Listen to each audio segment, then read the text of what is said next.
Todd Greer's fingers locked around Mara Solis's throat and squeezed. Not a warning, not a grab, a choke. Deliberate, controlled, the kind that says, I have done this before, and I am not afraid to do it here. In the middle of a packed emergency room, in front of patients, children, nurses, everyone. His badge gleaming under the fluorescent lights like he believed it made him untouchable. He leaned into her face and growled, "You work for me right now." He had no idea that 5 minutes later, 4 men in Navy dress uniforms were going to walk through that door, and the most decorated admiral in the United States Navy was going to personally dismantle everything Todd Greer had ever built. If this story moves you, please subscribe to our channel, hit that notification bell, and follow along until the very end. Drop a comment telling me what city you're watching from. I want to see how far this story travels. Now let's go back to the beginning. The morning had started the way most mornings at Harrow Memorial Hospital started. Loud, understaffed, and relentless.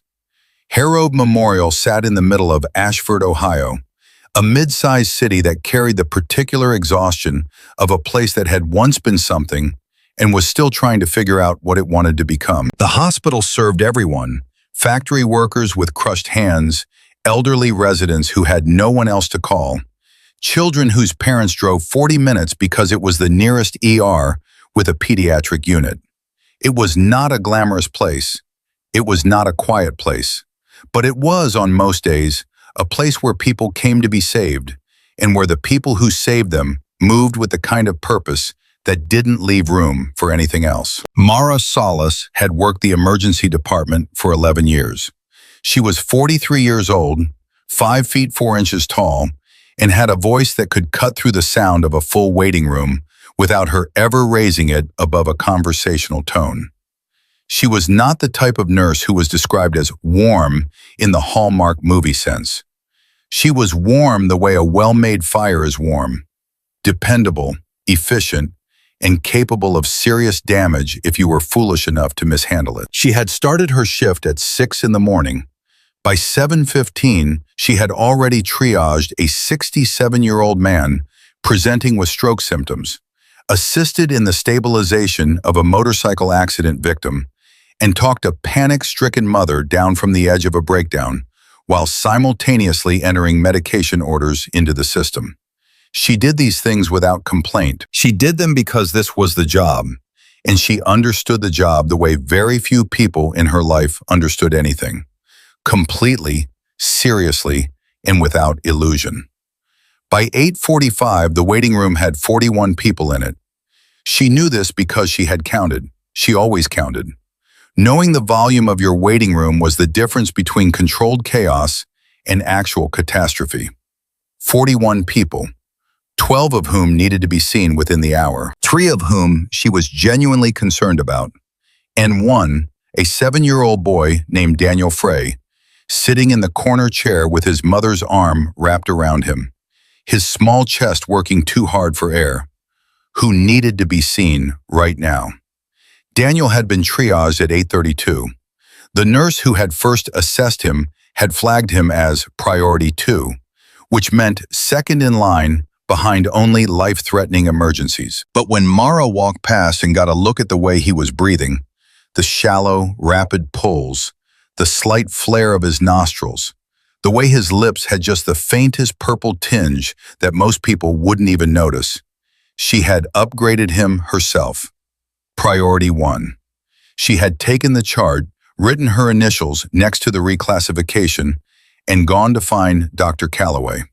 She was walking back from that conversation, chart in hand, when the ambulance bay doors opened. The paramedics came in fast, the way they always did when the situation required it, and behind them came 2 uniformed officers from the Ashford Police Department. Between the officers walked a man in an orange jumpsuit with his wrists cuffed in front of him. He was a large man, probably 240, with a deep laceration above his left eye that had bled through the rough gauze that someone had pressed against it. His name, Mara would later learn, was Calvin Mercer, and he had been arrested earlier that morning on an assault charge. The wound was real. The situation was complicated. But the wound was not, by any clinical measure, critical. The senior officer of the pair, the one who walked ahead, the one whose posture announced itself before he said a single word, was Todd Greer. Mara had seen Greer before. Ashford wasn't large enough for the hospital and the police department to exist in separate worlds, and officers brought in injured prisoners or assault victims regularly enough that she had learned most of their faces.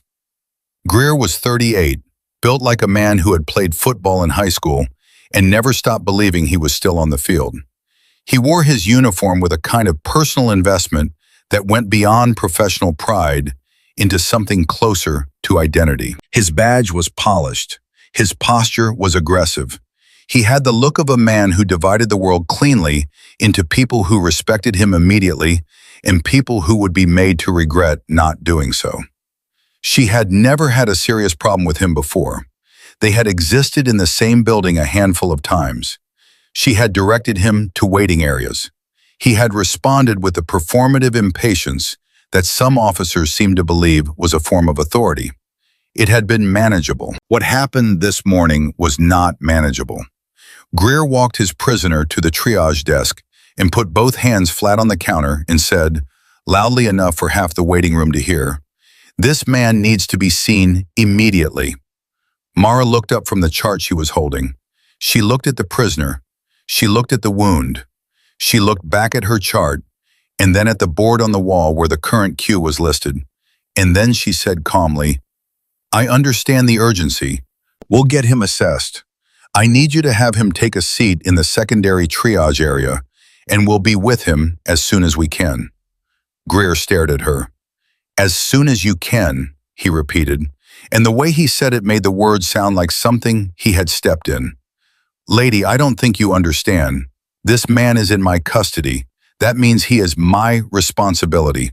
And I am telling you he needs to be seen right now." "And I'm telling you," Mara said, her voice unchanged, "that we have a child in respiratory distress who is currently first in line, and your prisoner's laceration, while it does need to be addressed, is not immediately life-threatening. He will be seen. It will be soon. But I cannot bump a child who may be going into respiratory failure." Greer leaned forward. "I'm not asking you to bump a child. I'm asking you to get someone to look at this man's head while your people handle the kid." Mara set the chart down on the desk. She looked at him directly. "We have 2 physicians currently with patients, one more being pulled toward trauma, and a support staff that is already stretched. I am not in a position to split resources that aren't available. Your prisoner will be seen. I need him to sit down." For a moment, Greer said nothing. He straightened up. He looked around the waiting room, at the people watching, at the other nurses who had gone very still in the way that people go still when they can feel a situation changing temperature. His jaw tightened. Something moved across his face. Not thought, exactly. More like the decision to stop thinking. "What's your name?" he said. "Mara Solis. I'm the charge nurse on duty." "Okay, Mara." He said her name the way some men say a woman's name when they want to remind her that they know it, like it's a piece of information they own now. "Here's what's going to happen. You're going to call whoever you need to call, get a doctor over here in the next 5 minutes, or I'm going to call your administrator and tell him that you refused medical care to a prisoner in my custody. You understand what that means for you?" Mara understood exactly what that meant. She had been threatened with administrator calls before. She had been threatened with licensing board complaints, with lawsuits, with bad reviews, with husbands, with lawyers. She had learned over 11 years that the threats that came from genuine authority arrived quietly and in writing. The threats that came at high volume across a triage desk were almost always the sound of someone running out of actual options. She said, "You're welcome to contact our administrator. His name is Gerald Marsh, and his office is on the 3rd floor. The security desk can give you his direct line. In the meantime, I need your prisoner seated, and I need to get back to my patient." She picked up the chart. She turned. She took exactly 2 steps. Greer moved around the desk. Later, when people tried to reconstruct the sequence of events, this would be the moment that most witnesses struggled to explain. Not the yelling, not the confrontation, not even the physical contact itself, but the movement around the desk. The decision to cross that threshold. Because the triage desk in an emergency room is not merely a piece of furniture, it is a boundary. It is the line between the administered and the administering, between the patients and the professionals, between the waiting and the working. Crossing it uninvited is not a misunderstanding, it is a statement. Greer crossed it without hesitation. "Hey," his hand closed around her arm, "I am not done talking to you." Mara stopped. She looked down at his hand on her arm. She looked up at his face. She said quietly, "Remove your hand." Or what? The waiting room had gone silent, not quieter, silent. The kind of silence that happens when a large group of people simultaneously stop doing everything they were doing and look at the same thing. A woman near the window had her phone out. 2 men near the door had stood up. The other nurses at the station had frozen. Mara said it again.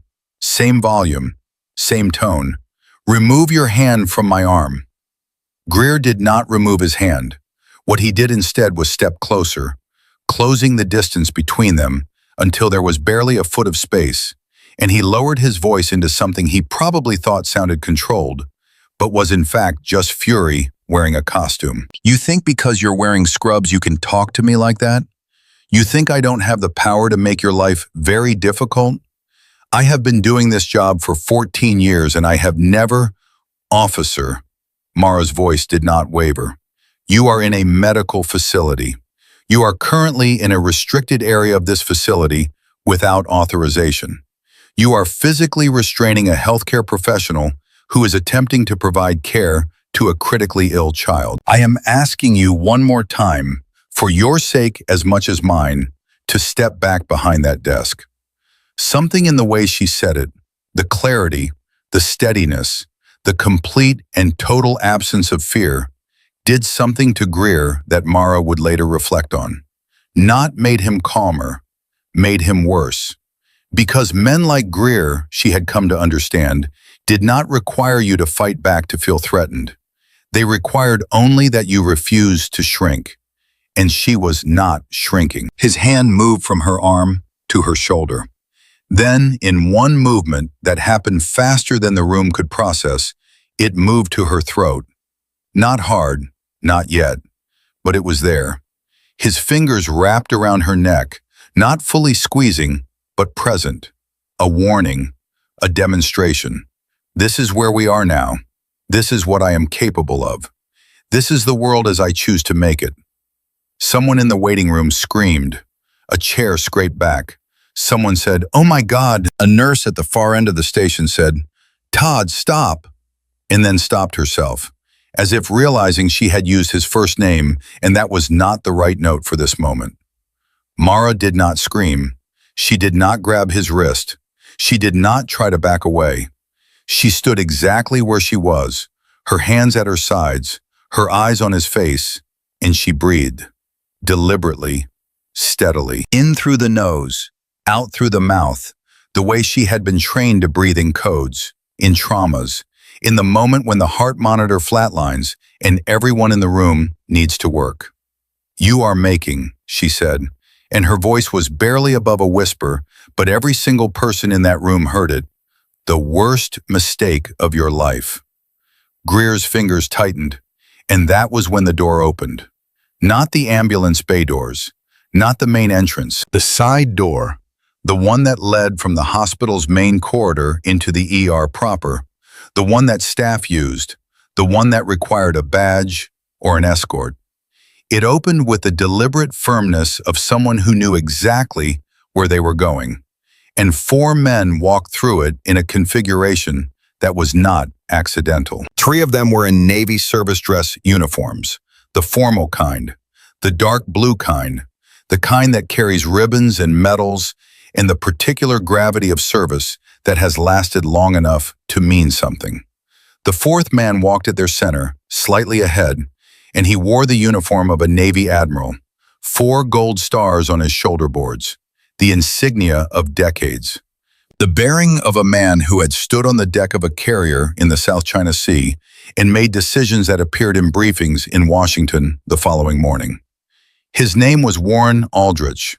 He was 61 years old. He was in Ashford, Ohio, because his sister had called him 2 days ago and told him she thought she was having chest pains, and he had driven through the night from Columbus, where he had been attending a decommissioning ceremony, because she was his little sister, and that was simply what you did. He saw Todd Greer's hand on Mara Solis's throat from the moment he walked through the door. He didn't run, he didn't shout, he walked. But the walk itself was something. The 3 officers behind him matched his pace, and the 4 of them moved across that emergency room floor with the collective presence of something that didn't need to announce itself, because it already filled the room.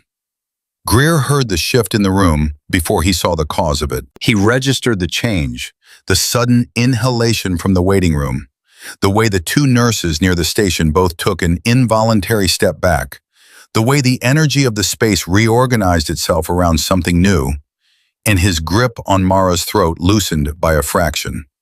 Not released, just loosened, like a man who has heard a sound but hasn't yet decided whether to respond to it. He turned his head. Admiral Aldrich stopped approximately 5 feet away. He looked at Greer's hand.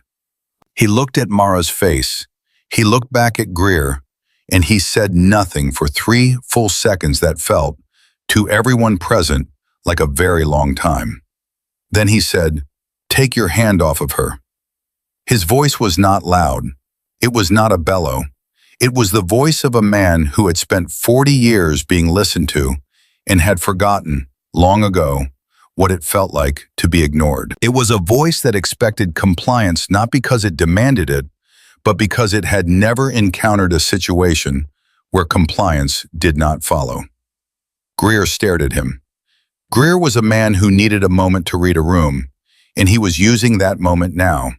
He was processing the uniform, the stars, the ribbons, the 3 uniformed men standing just behind and to the sides, their hands at their sides, their faces neutral in the particular way that military discipline produces, not relaxed but contained, like something that could move very quickly if the situation asked it to. He took his hand off Mara's throat. He stepped back. Mara exhaled. It was the first visible sign she had given that anything had affected her. One exhale. Her hand came up briefly to her throat, not dramatically, just a reflexive check, the clinical instinct of a nurse assessing the site of potential injury. And then her hand came back down, and she straightened her scrubs, and she turned to face the Admiral. "Thank you," she said. "Are you all right?" he asked. "I need to check on my patient," she said. And then, because she was Mara Solis, and this was who she was, she walked away. Not running, not trembling, she picked up the chart she had set down, she rounded the corner of the station, and she moved toward the room where Daniel Frey was waiting. Behind her, the waiting room remained absolutely, completely silent. Greer was still standing in the restricted area.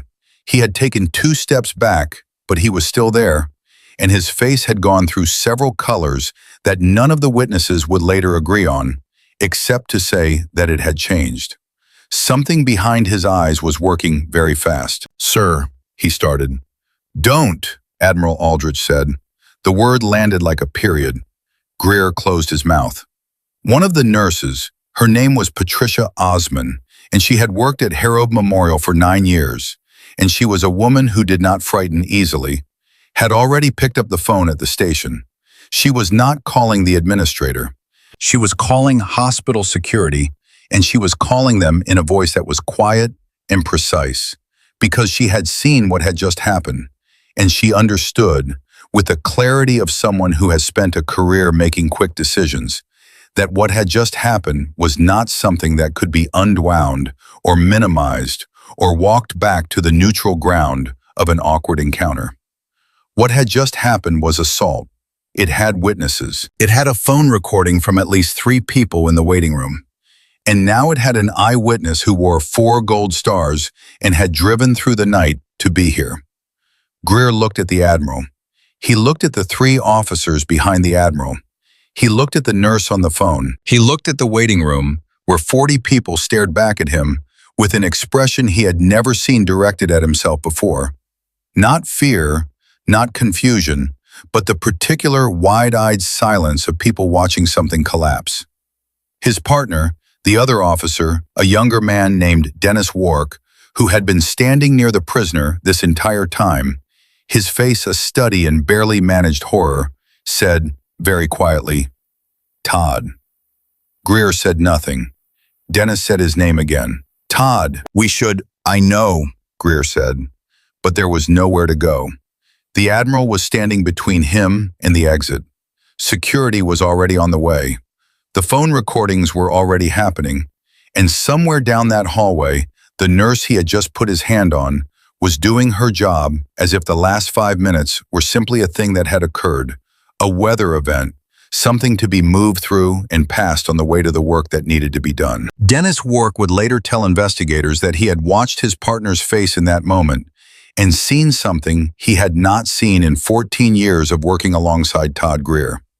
Not remorse, not fear exactly, but the specific expression of a man who has spent years building a certain version of reality, a version in which the badge on his chest was a kind of permanent exemption, a version in which the people across the desk from him would always, in the end, step back, and who has just encountered for the first time the moment when the version breaks, the moment when the world turns out to be something other than what you thought.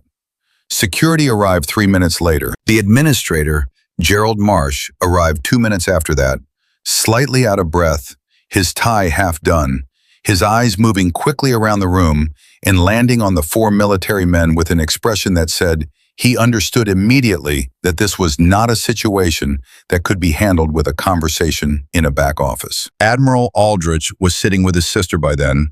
She had been brought to an observation room for her cardiac workup, but he had given his card to Patricia Osman and told her, in the calm and absolute way of a man who had navigated worse bureaucracies than a Midwestern hospital administration, that he was available to speak with anyone who needed his account of what had occurred. The card said, "Rotter Admiral Warren D. Aldrich, United States Navy." Patricia looked at it for a long moment. Then she placed it very carefully in her breast pocket and went back to her station. Down the hall, in examination room 4, Dr. Calloway had his stethoscope on Daniel Frey's chest. The boy's oxygen saturation was 91%. He needed a nebulizer treatment immediately, and possibly a steroid shot, but he was going to be all right. He was going to be all right because he had been triaged correctly and prioritized correctly, and the person responsible for that prioritization had refused to be moved from her decision regardless of who was standing in front of her and what they were holding. Mara stood at the edge of the room and watched Dr. Calloway work. She watched Daniel's mother hold her son's hand and murmur something against his hair. She watched the small chest slow its desperate working as the medication began to reach his airways. She did not think about Greer. She did not think about the Admiral. She did not think about the hand on her throat or the silence of the waiting room or the recordings that were already probably circulating. She thought about the chart in her hands. She thought about the 11 other patients in the queue who still needed to be seen. She thought about the fact that Patricia had signaled to her from down the hall that the man in the orange jumpsuit had finally been taken to the secondary triage area and was being seen by the PA on duty. She thought, this is the job. She turned away from room 4 and walked back toward the station. 41 people had been in that waiting room an hour ago. She needed to know the number now. She needed to keep moving. The security team arrived at 9:07 in the morning, and the first thing Supervisor Ray Dominguez did when he walked into that ER was look at the wrong person. He looked at Greer, not at Mara, not at the Admiral, not at the 40-something witnesses sitting in the waiting room with their phones still pointed in the general direction of where it had all just happened. He looked at the uniform, at the badge, at the posture, and his body language made a decision that his brain hadn't finished processing yet. He took a step toward Greer the way you take a step toward a colleague, towards someone on your side of a line you'd drawn without realizing you'd drawn it. Admiral Aldrich saw it happen from the doorway of his sister's observation room, 12 feet down the hall. He saw the look, he saw the step, and he walked back out into that corridor with the quiet inevitability of a tide coming in. "That's the man you need to speak with," he said. He didn't point. He didn't raise his voice. He simply redirected the room's attention the way only certain people can, not by demanding it, but by being the kind of presence that made other presences reorganize themselves around it automatically. Ray Dominguez turned. He saw the uniform. He saw the 4 stars. His face did something complicated. "Sir," he started. Raymond Dominguez, one of the Admiral's aides, said from just behind his left shoulder. His voice was even, professional, the voice of a man used to managing rooms. "Admiral Warren Aldrich, United States Navy." He was present and witnessed the incident. He's made himself available for a full statement. Dominguez's jaw moved without making a sound for a moment. Then he said, "Of course, yes, absolutely." He turned back to Greer. Something in his posture had changed. The unconscious camaraderie was gone. What replaced it was the particular, careful neutrality of a man who has just realized he was about to make a catastrophic error and corrected himself one step before the cliff. "Officer Greer," he said, "I'm going to need you to come with me." Greer said, "I have a prisoner in custody." "Officer Wark will handle the prisoner," Dominguez said, and his voice had hardened in a way that surprised even him. "You, right now, need to come with me." For exactly 3 seconds, Greer did not move. 3 seconds where the entire waiting room held its breath. 3 seconds where Dennis Wark looked at the floor, where Patricia Osmond stood behind the nurse's station with her hand resting on the phone like she was prepared to use it again, where the 3 Navy officers stood in their quiet formation and watched with the expression of men who had witnessed many situations and knew exactly what kind this one was. Then Greer moved. He walked with Dominguez toward the administrative corridor, and as he passed the nurse's station, he did not look at Patricia. He did not look at Dennis. He looked briefly at the hallway where Mara had disappeared, and whatever he was looking for there, he did not find it. The door closed behind them. The waiting room exhaled. It was 9:09 a.m. Down in exam room 4, Mara was watching the color come back into Daniel Frey's lips. The nebulizer was doing its work. The oxygen saturation was climbing, 92, 93, and the boy's breathing had slowed from its desperate, shallow flutter to something that was, if not normal, at least sustainable. His mother, Claire Frey, had her forehead pressed against her son's hair and was crying without making a sound, the way parents cry when the fear breaks, but the relief isn't quite real yet. "Doctor," Calloway finished his notes, looked at Mara over his glasses and said, "Good call on the reclassification." Mara said, "He needed it." "He did."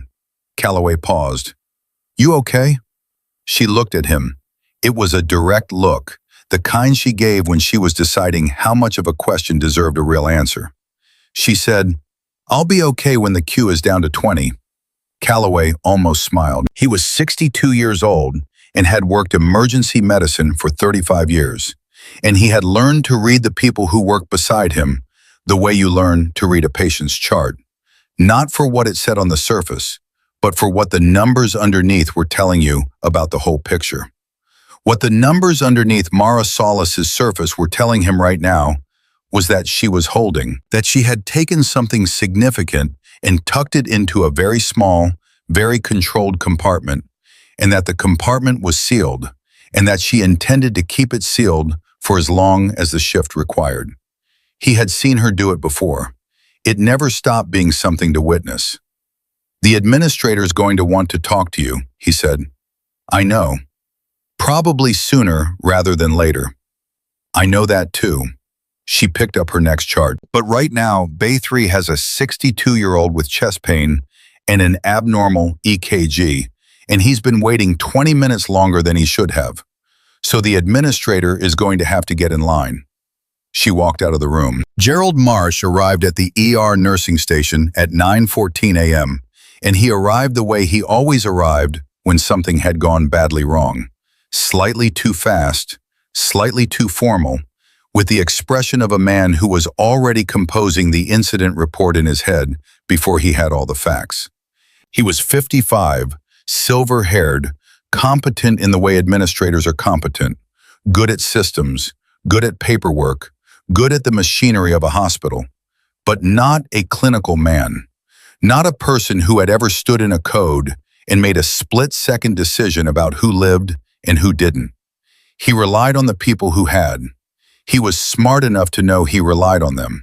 He was not always smart enough to show it properly. He asked Patricia for a full account, and Patricia gave it to him in the flat, precise language of someone who had been hoping this conversation would happen quickly so she could get back to the 14 other things that needed doing. She told him about the prisoner's arrival, about Mara's triage decision, about Greer crossing the desk barrier, about the escalation, about the hand on the throat. Marsh's face went through several stages that Patricia cataloged without commenting on. Disbelief, grim recognition, calculation, the quick, unglamorous calculation of liability and exposure and institutional consequence. Then something that looked, she would later say, genuinely like anger, not performed anger, the real kind. "Where is she now?" he asked. "Bay 3, Patricia said. She reclassified herself back to duty 30 seconds after security arrived. Marsh stared at her. "She's working?" "She's been working." He was quiet for a moment. Then he said, "Get me the security footage from 8:40 to 9:10. "Already requested," Patricia said. He looked at her. "Of course it is." He started toward Bay 3. "And someone needs to contact the Admiral. His card..." "In your inbox," Patricia said. "I emailed it 4 minutes ago." Marsh stopped walking. He turned back to look at her. She met his gaze with the steady, unhurried expression of a woman who had been very good at her job for a very long time and was accustomed to being slightly ahead of the people above her. "Patricia," he said. "Mr. Marsh, thank God for you. You can put that in my annual review," she said, and went back to the phone. It was 9:17 a.m. Mara was in the middle of reviewing the EKG on the chest pain patient in Bay 3 when Gerald Marsh found her. She heard him come in, finished what she was reading, set the strip down on the cart, and turned to face him with the same economy of motion she brought to everything. He looked at her throat first. She noticed. Most people had been doing that since 9:04, and she had made a decision not to reach up and cover it the way she had the impulse to do, because covering it was a gesture that belonged to a different kind of moment, a smaller kind of moment, and she was not ready to grant this morning that kind of power over her posture. "Mara," Marsh said. "Gerald, I need you to walk me through what happened." "I will," she said, "after I get Dr. Calloway in here for Mr. Hendricks. He needs a cardiology consult, and he needed it 15 minutes ago." Marsh opened his mouth, closed it, nodded. She stepped around him, put her head out the door, found the medical student who was hovering with the uncertain energy of someone who wanted to be useful and hadn't yet been told how, and sent him to find Calloway. Then she came back, pulled the curtain to give Mr. Hendricks what privacy a curtain can provide, and she told Gerald Marsh exactly what had happened from the moment the ambulance bay doors had opened. She told it the way she told everything, linearly, specifically, without drama, without embellishment, without the slight tremor in the voice that would have told anyone listening that the hand on her throat had scared her more than she was willing to show. She told it like she was giving a handoff report at shift change. Patient arrived. Assessment performed. Decision made. Escalation occurred. Escalation escalated. Contact occurred. Intervention followed. When she finished, Marsh was quiet for a moment. Then he said, "He put his hand on your throat, Mara." "Yes." "In front of 40 patients." 41, she said. The count at that point was 41. He looked at her. Are you protecting yourself right now? Or are you just, is this how you process things? It was a better question than she had expected from him. She thought about it honestly. Both, she said. Probably. He nodded slowly. I need you to know that the hospital is going to support you through whatever comes next. Fully, legally, institutionally, publicly, if it gets there. What happened this morning is not something we can qualify or contextualize. He assaulted a staff member in this facility. That's the beginning and end of it. I know, she said. I don't think you should be working right now. And I disagree. Mara, there are 37 people in that waiting room, Gerald. The flu is spiking. We're 2 nurses short because of the scheduling foul-up from last week that nobody has fixed. And I am the most experienced charge nurse currently in this building. I have not been injured. I have not been impaired. And I am standing here telling you that the most useful thing I can do for this hospital and for every person out in that waiting room right now is to keep working. She held his gaze. So unless you're ordering me home, I'm going back to my station. Marsh looked at her for a long time. He was a man who believed in protocol, in chain of command, in the orderly flow of institutional authority. He was also a man who recognized in certain people a quality that was simply larger than protocol. He had worked alongside Mara Solis for 6 years. He knew which category she belonged to. Stay on station, he said, but you're talking to our legal team before end of shift. Non-negotiable. Agreed, she said. She was already moving. It was 9:24 a.m. What Mara didn't know yet, what she was focused too hard on her cue to have time to register, was what was happening on the other side of the administrative corridor door. Todd Greer was sitting in a chair in Ray Dominguez's office, and he was doing what men like Greer always do in the first phase of a situation like this. He was explaining. He was providing context. He was using the particular vocabulary of institutional self-defense that 14 years on the force had given him fluency in. Protocol, escalating behavior, non-compliance, physical safety concern, and he was deploying it with the practiced ease of a man who had talked his way through incident reports before. Ray Dominguez was listening. He was also watching the security footage on his laptop. He had pulled it up before Greer had even sat down. At 9:26, Dominguez turned the laptop around and set it in front of Greer without a word. Greer watched the footage. The angle was high and slightly off-center, the way security cameras always are, and it made the moment look somehow more terrible than it had felt in real time. The way things often do when you see them from above. Smaller, more exposed. The geometry of what actually happened stripped of all the narrative that surrounds it in the moment. You could see Greer cross the desk barrier. You could see his hand on Mara's arm. You could see the second grab, the one that moved to her throat. You could see her stillness. You could see the way she did not fight, did not yield, did not do anything but stand there and refuse to become less than what she was. The footage had sound. You could hear her say very clearly, "You are making the worst mistake of your life." The clip was 11 seconds from the first contact to the moment Admiral Aldrich told Greer to take his hand off her. 11 seconds. Greer watched it twice. His jaw was working in a way that had nothing to do with speaking. Dominguez closed the laptop. He said, "Todd, I need you to understand something. That footage is going to the department. It's going to the DA's office. And I have to tell you honestly, given that there is an eyewitness account from a United States Navy Admiral, and given that this footage is what it is, what happens next is not something I have a lot of control over." Greer was quiet. "Is there anything you want to tell me?" Dominguez asked. "Before this leaves this room?" Greer looked at the closed laptop. He looked at his hands. He said, "She was obstructing the—" "Stop," Dominguez said, not loud, just firm. "Don't. Not with me. Not with that footage sitting right there."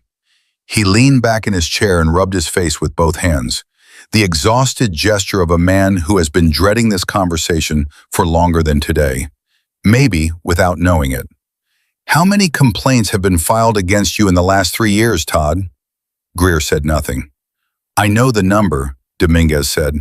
7. 7 complaints. 3 from civilians, 2 from ER staff at Mercy General, 1 from a public defender, 1 from a paramedic. He paused. You know what all 7 of them have in common?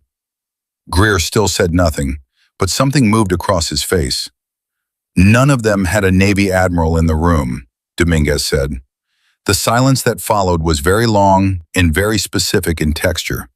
It was the silence of a man who has been operating inside a system that protected him and who has just heard the first clear signal that the system has reached its limit. Dennis Wark was outside the office door. He wasn't pressed against it. He was simply standing near it in the hallway, waiting. The way his instinct told him to wait. The way it had told him to wait through 7 complaints and a dozen incidents he had not reported because Greer was his partner, and that was the code, and the code had felt, for a long time, like something solid. It did not feel solid right now. A woman was sitting in the hallway 20 feet from him, mid-50s, wearing a cardigan, her face worried in the particular way of someone who had been worried before they arrived and found more to worry about when they got here. She was the Admiral's sister, Margaret Aldrich, and she had been escorted out of her observation room by a hospital volunteer when the commotion started, and then quietly forgotten about in the shuffle. She was sitting with her hands folded in her lap, and she was watching Dennis Wark with an expression that was not hostile, not afraid, not judgmental.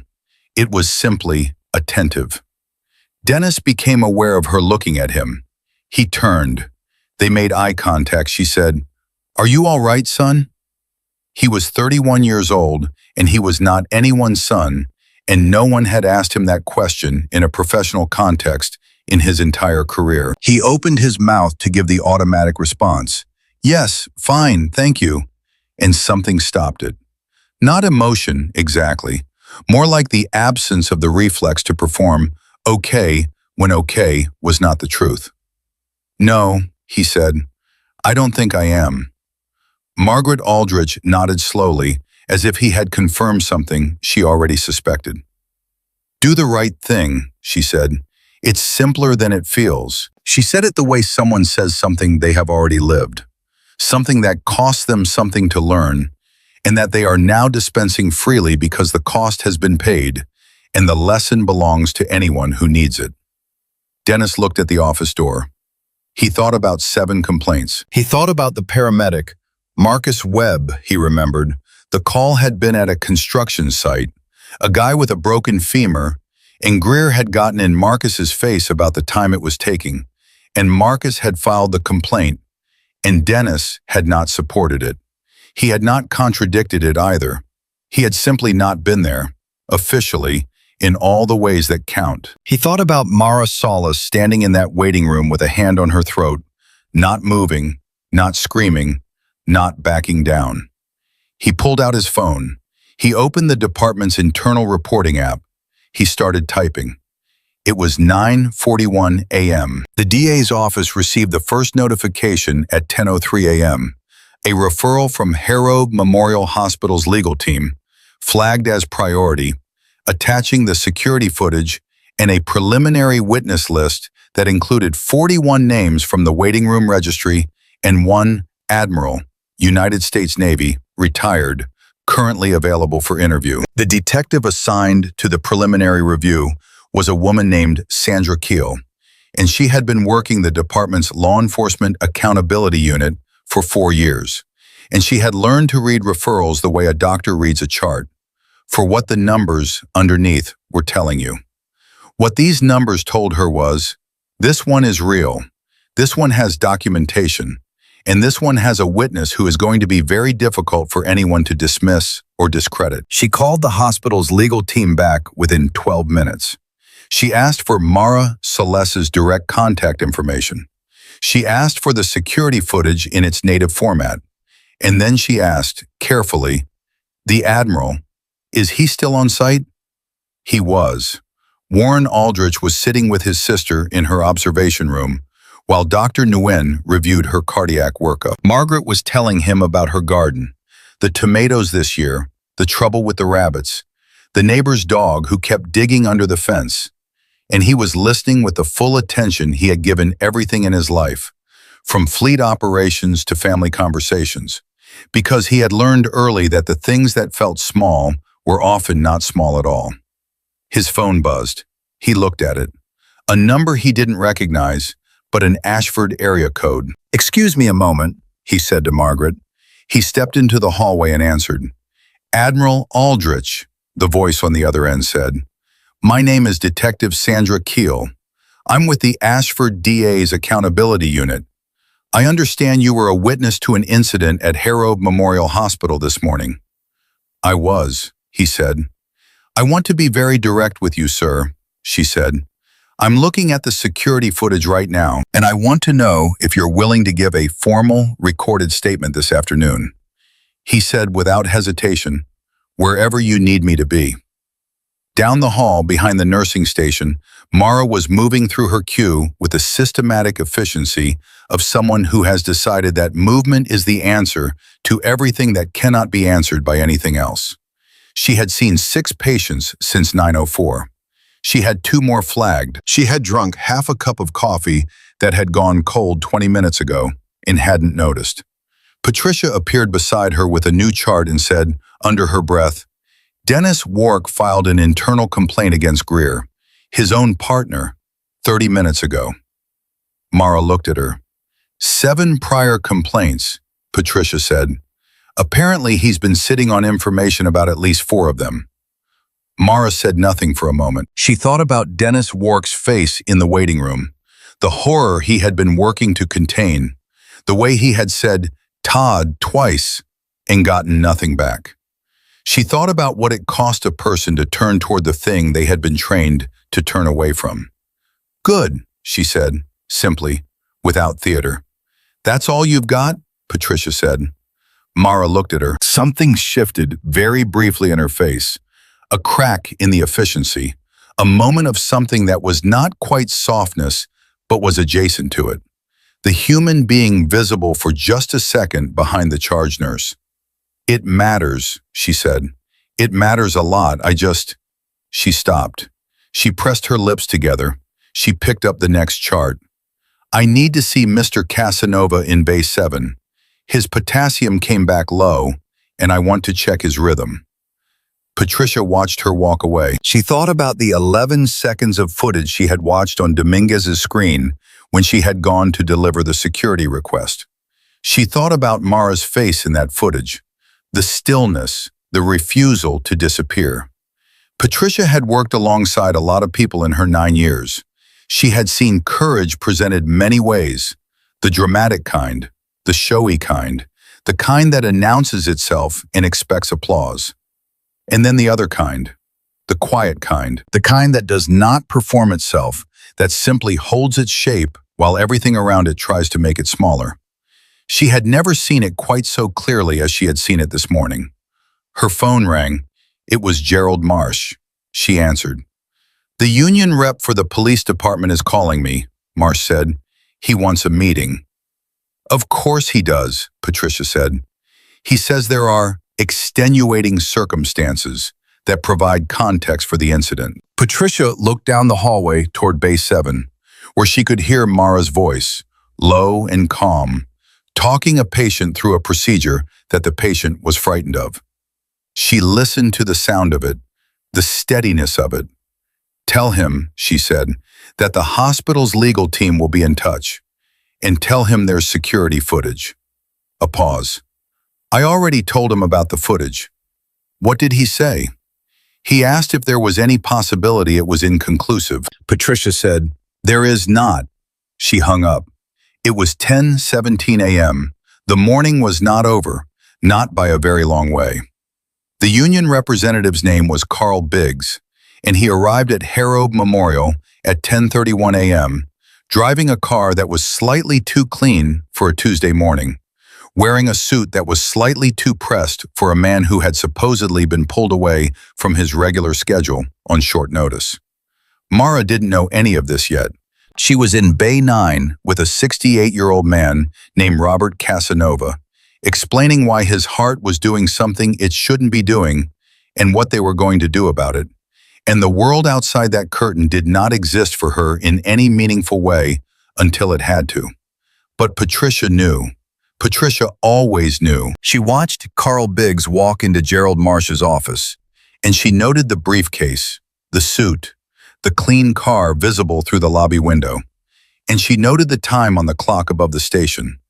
And she went back to her work with the particular quality of attention that comes from knowing that something important is happening nearby, and that the best thing you can do right now is make sure your own ground is solid. Inside Marsh's office, Carl Biggs sat down, set his briefcase on the floor, folded his hands on the desk and said, "Gerald, I want to be very clear that the department takes this situation seriously." Marsh said, "Good.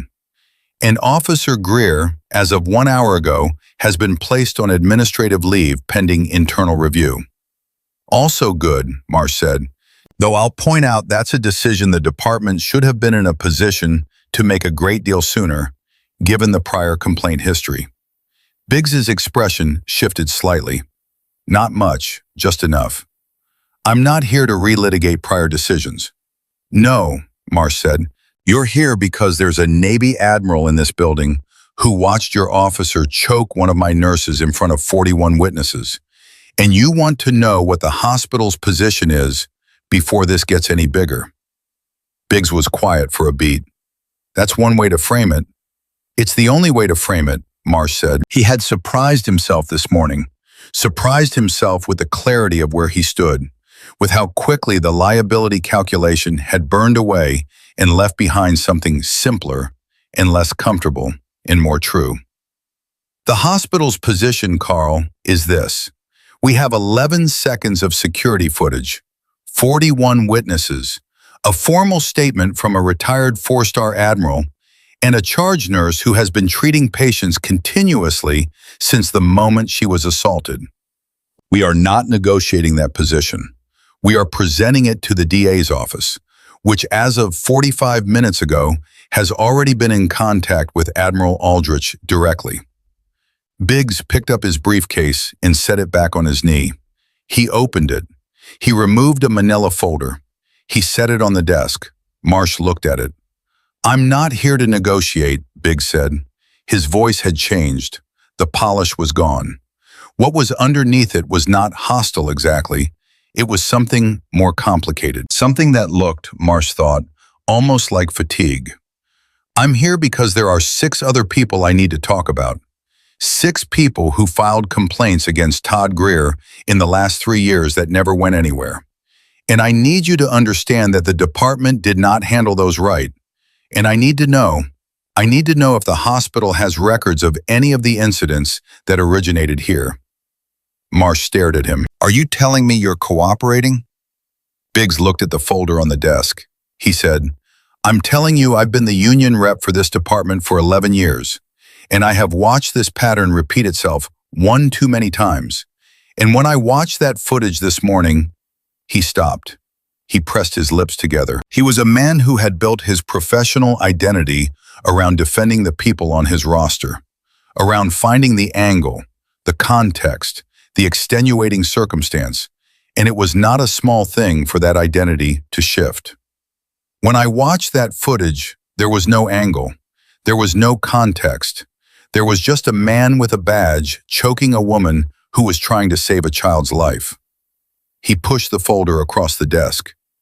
"Everything I have on the prior complaints is in there, the ones we buried and shouldn't have." Marsh opened the folder. He read for 30 seconds. His jaw tightened progressively with each page. It was 10:44 a.m. 3 floors up, in the cardiac observation unit, Margaret Aldrich was watching her brother stand at the window of her room with his phone to his ear. She had been watching him for 11 minutes, and she had not interrupted, because she knew that tone, the careful, measured tone that Warren used when he was being recorded, and was aware of it, and was choosing every word with the precision of a man who understood that words, once official, belonged to history. He had spent 40 years choosing words that would belong to history. She had spent those same 40 years being his sister, which meant she had spent them knowing which parts of him the official record never captured. She knew, for instance, that he had not slept on the drive to Ashford. She knew because he always drove himself when something scared him, and she had scared him when she called.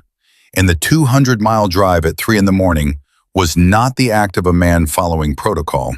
It was the act of a brother who was frightened. She knew that underneath the 4 stars in the 40 years of command, he was still the boy who had held her hand at their father's funeral and told her, at 16, that everything was going to be all right, and meant it with his whole body.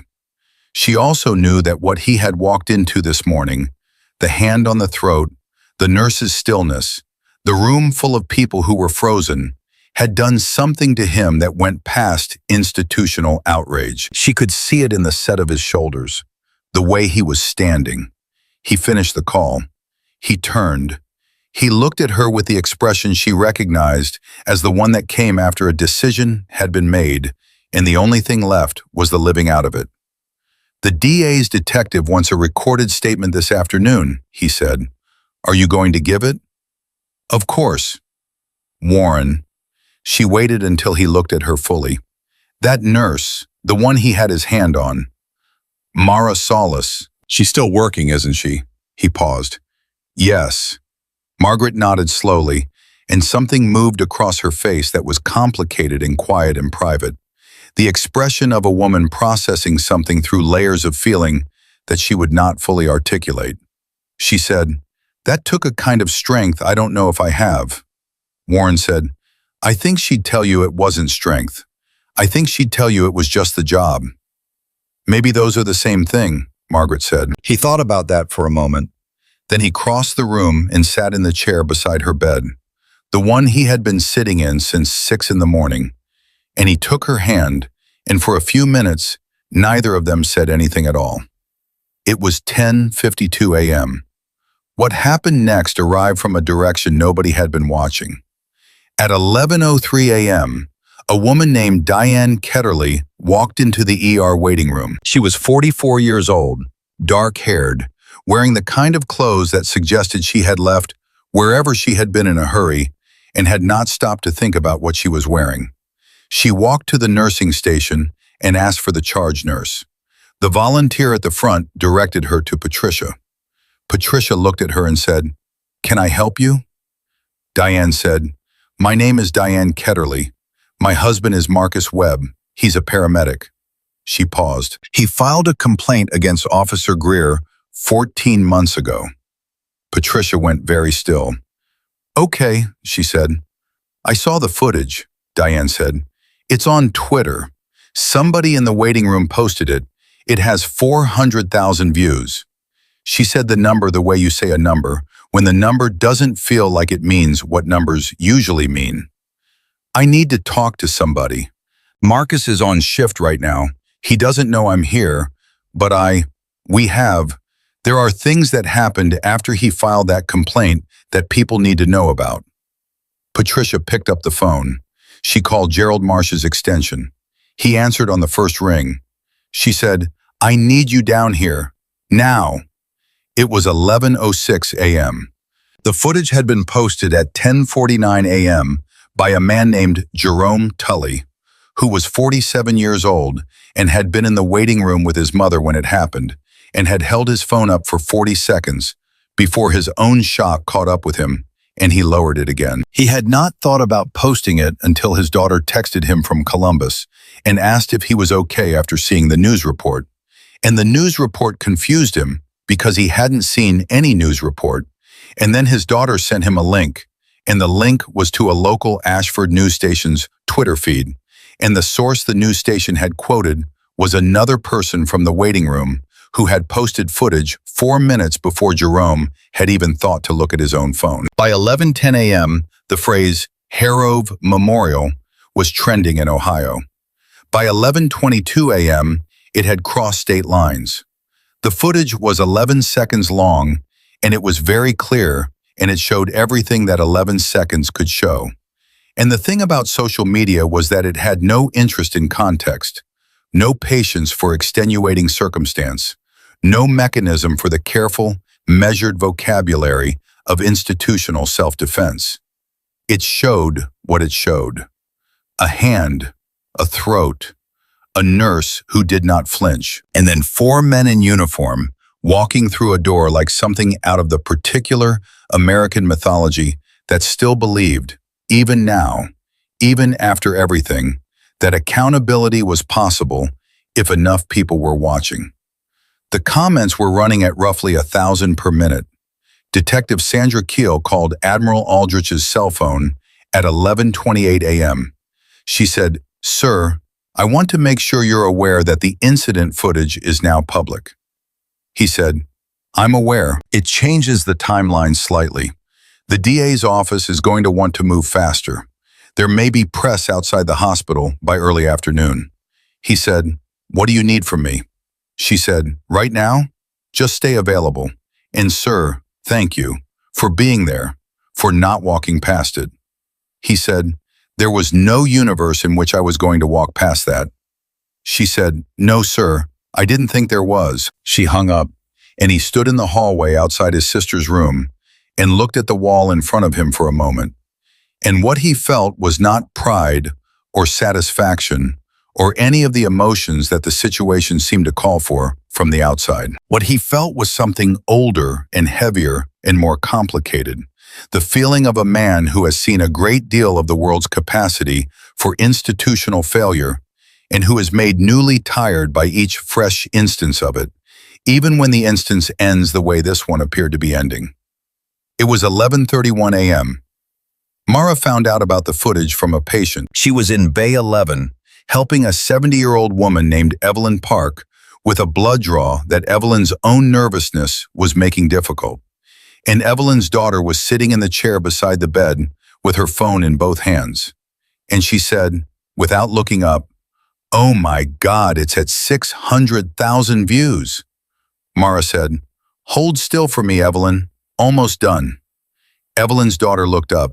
She looked at Mara's face. She looked at her throat. Something shifted in her expression. She said quietly, "Is that you?" Mara finished the blood draw, capped the tube, labeled it, and set it in the rack. She said, "All done, Evelyn. The doctor will be back with you shortly." She pulled the curtain back and stepped out. Patricia was waiting for her in the hallway, which meant Patricia had known this was going to happen and had positioned herself accordingly and had let it happen anyway, because sometimes the only way to give someone a piece of information is to let them stumble into it themselves so they can react in a private moment instead of a public one. Mara looked at her. She said, "How many views?" "Last I checked, 700,000. That was 4 minutes ago." Mara was quiet. She leaned against the wall of the corridor, not collapsing, just stopping, just taking up the 2 inches of space that the wall offered and accepting them. She said, "Great. It's going to be okay," Patricia said. "I know it is." Mara pressed the back of her hand against her eyes for exactly 3 seconds. 3 seconds. Then her hand came down and she was herself again, fully, completely. "I just need a minute." "Take it," Patricia said. Mara took it. She stood against that wall for 60 seconds, and she thought about what 700,000 people seeing 11 seconds of her life meant. And she thought about Daniel Fry breathing easier in room 4. And she thought about the 7 complaints in Carl Biggs's folder that she didn't know about yet, but would. And she thought about the hand on her throat and how it had felt. Not just physically, but as a statement, as a claim on who she was and what she was worth, and whether she was the kind of person who could be moved. She thought about how she had not moved. She pushed off the wall. "Who's next?" she said.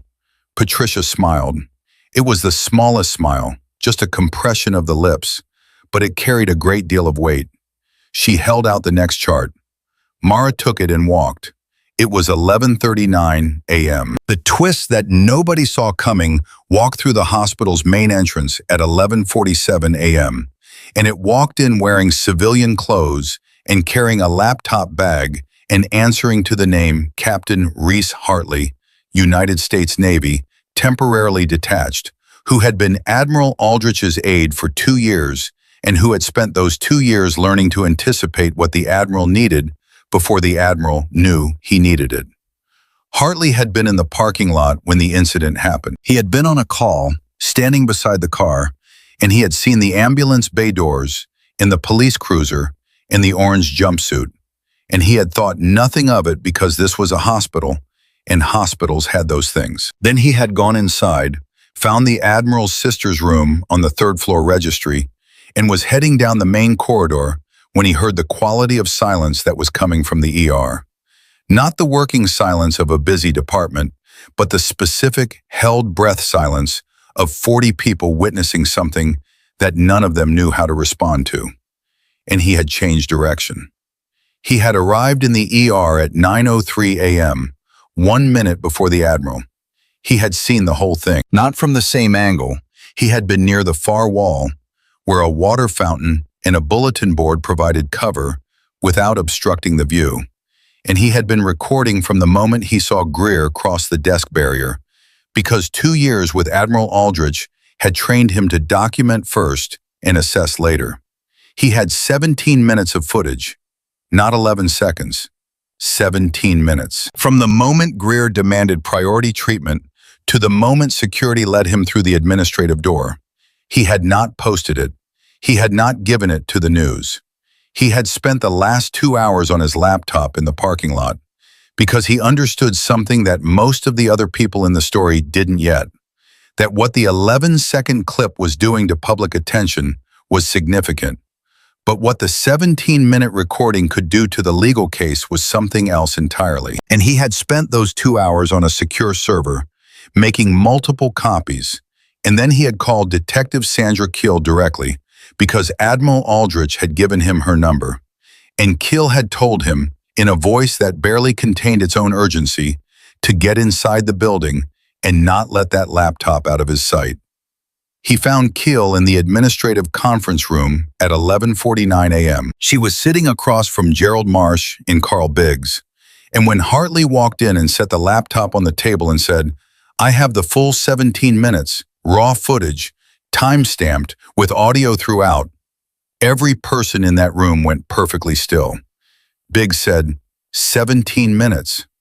From 8:52 to 9:10, Hartley said. Keel said, "Can you transfer it to an encrypted drive right now?" He said, "Already done. This is copy 3. Copy 1 is on the secure server. Copy 2 is in my email to the DA's office, sent 40 minutes ago." Keel looked at him for a moment. Then she said, "You've done this before." He said, "The Admiral runs a tight operation."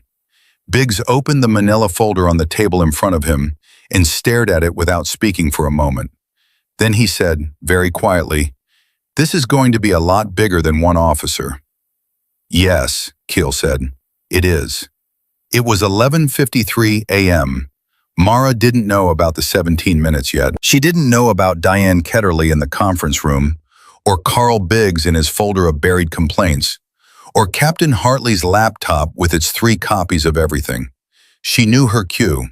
She knew her patients. She knew that Daniel Fry had been moved to the pediatric ward at 11:15 and that his mother had stopped by the nursing station on her way up to say thank you, and that Patricia had pointed her toward Bay 11 where Mara was.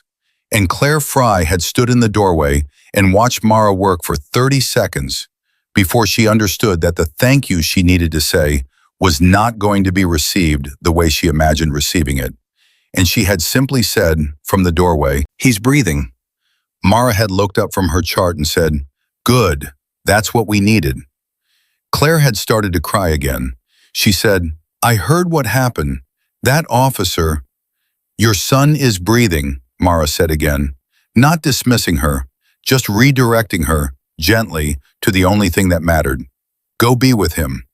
Claire had gone. Now at 11:58 a.m., Mara was standing at the nurse's station, doing medication reconciliation on 3 patients simultaneously and eating, without tasting it, half a granola bar that Patricia had placed on the counter in front of her 17 minutes ago, without comment. She was aware that her phone had been buzzing in her scrub pocket continuously for the last hour. She was aware that she was not going to look at it until the shift was over, or her cue hit single digits, whichever came first. She was aware in the distant and managed way she was aware of many things during a difficult shift, that the world outside this building had taken hold of 11 seconds of her life and was doing things with it that she had not chosen and could not control. She was also aware, and this was the thing that she was the least certain how to hold, that the 7 people whose complaints had gone nowhere were going to matter now in a way they had not mattered before. That the paramedic and the public defender and the civilians and whoever else was in that folder she didn't know about yet were going to find that the walls they had run into were no longer standing in the same place. Not because anything had been fixed, but because now there was footage. Now there was an admiral. Now there was a detective who had called back within 12 minutes, and a partner who had filed his own complaint, and a union rep who had walked into a hospital administrator's office carrying a folder of his own buried failures. She did not let herself feel triumphant about this. She had been in medicine long enough to know the distance between the thing that should change and the thing that actually changes, and she was not going to measure that distance prematurely and call it closed. But she let herself feel something, not a large something, just enough.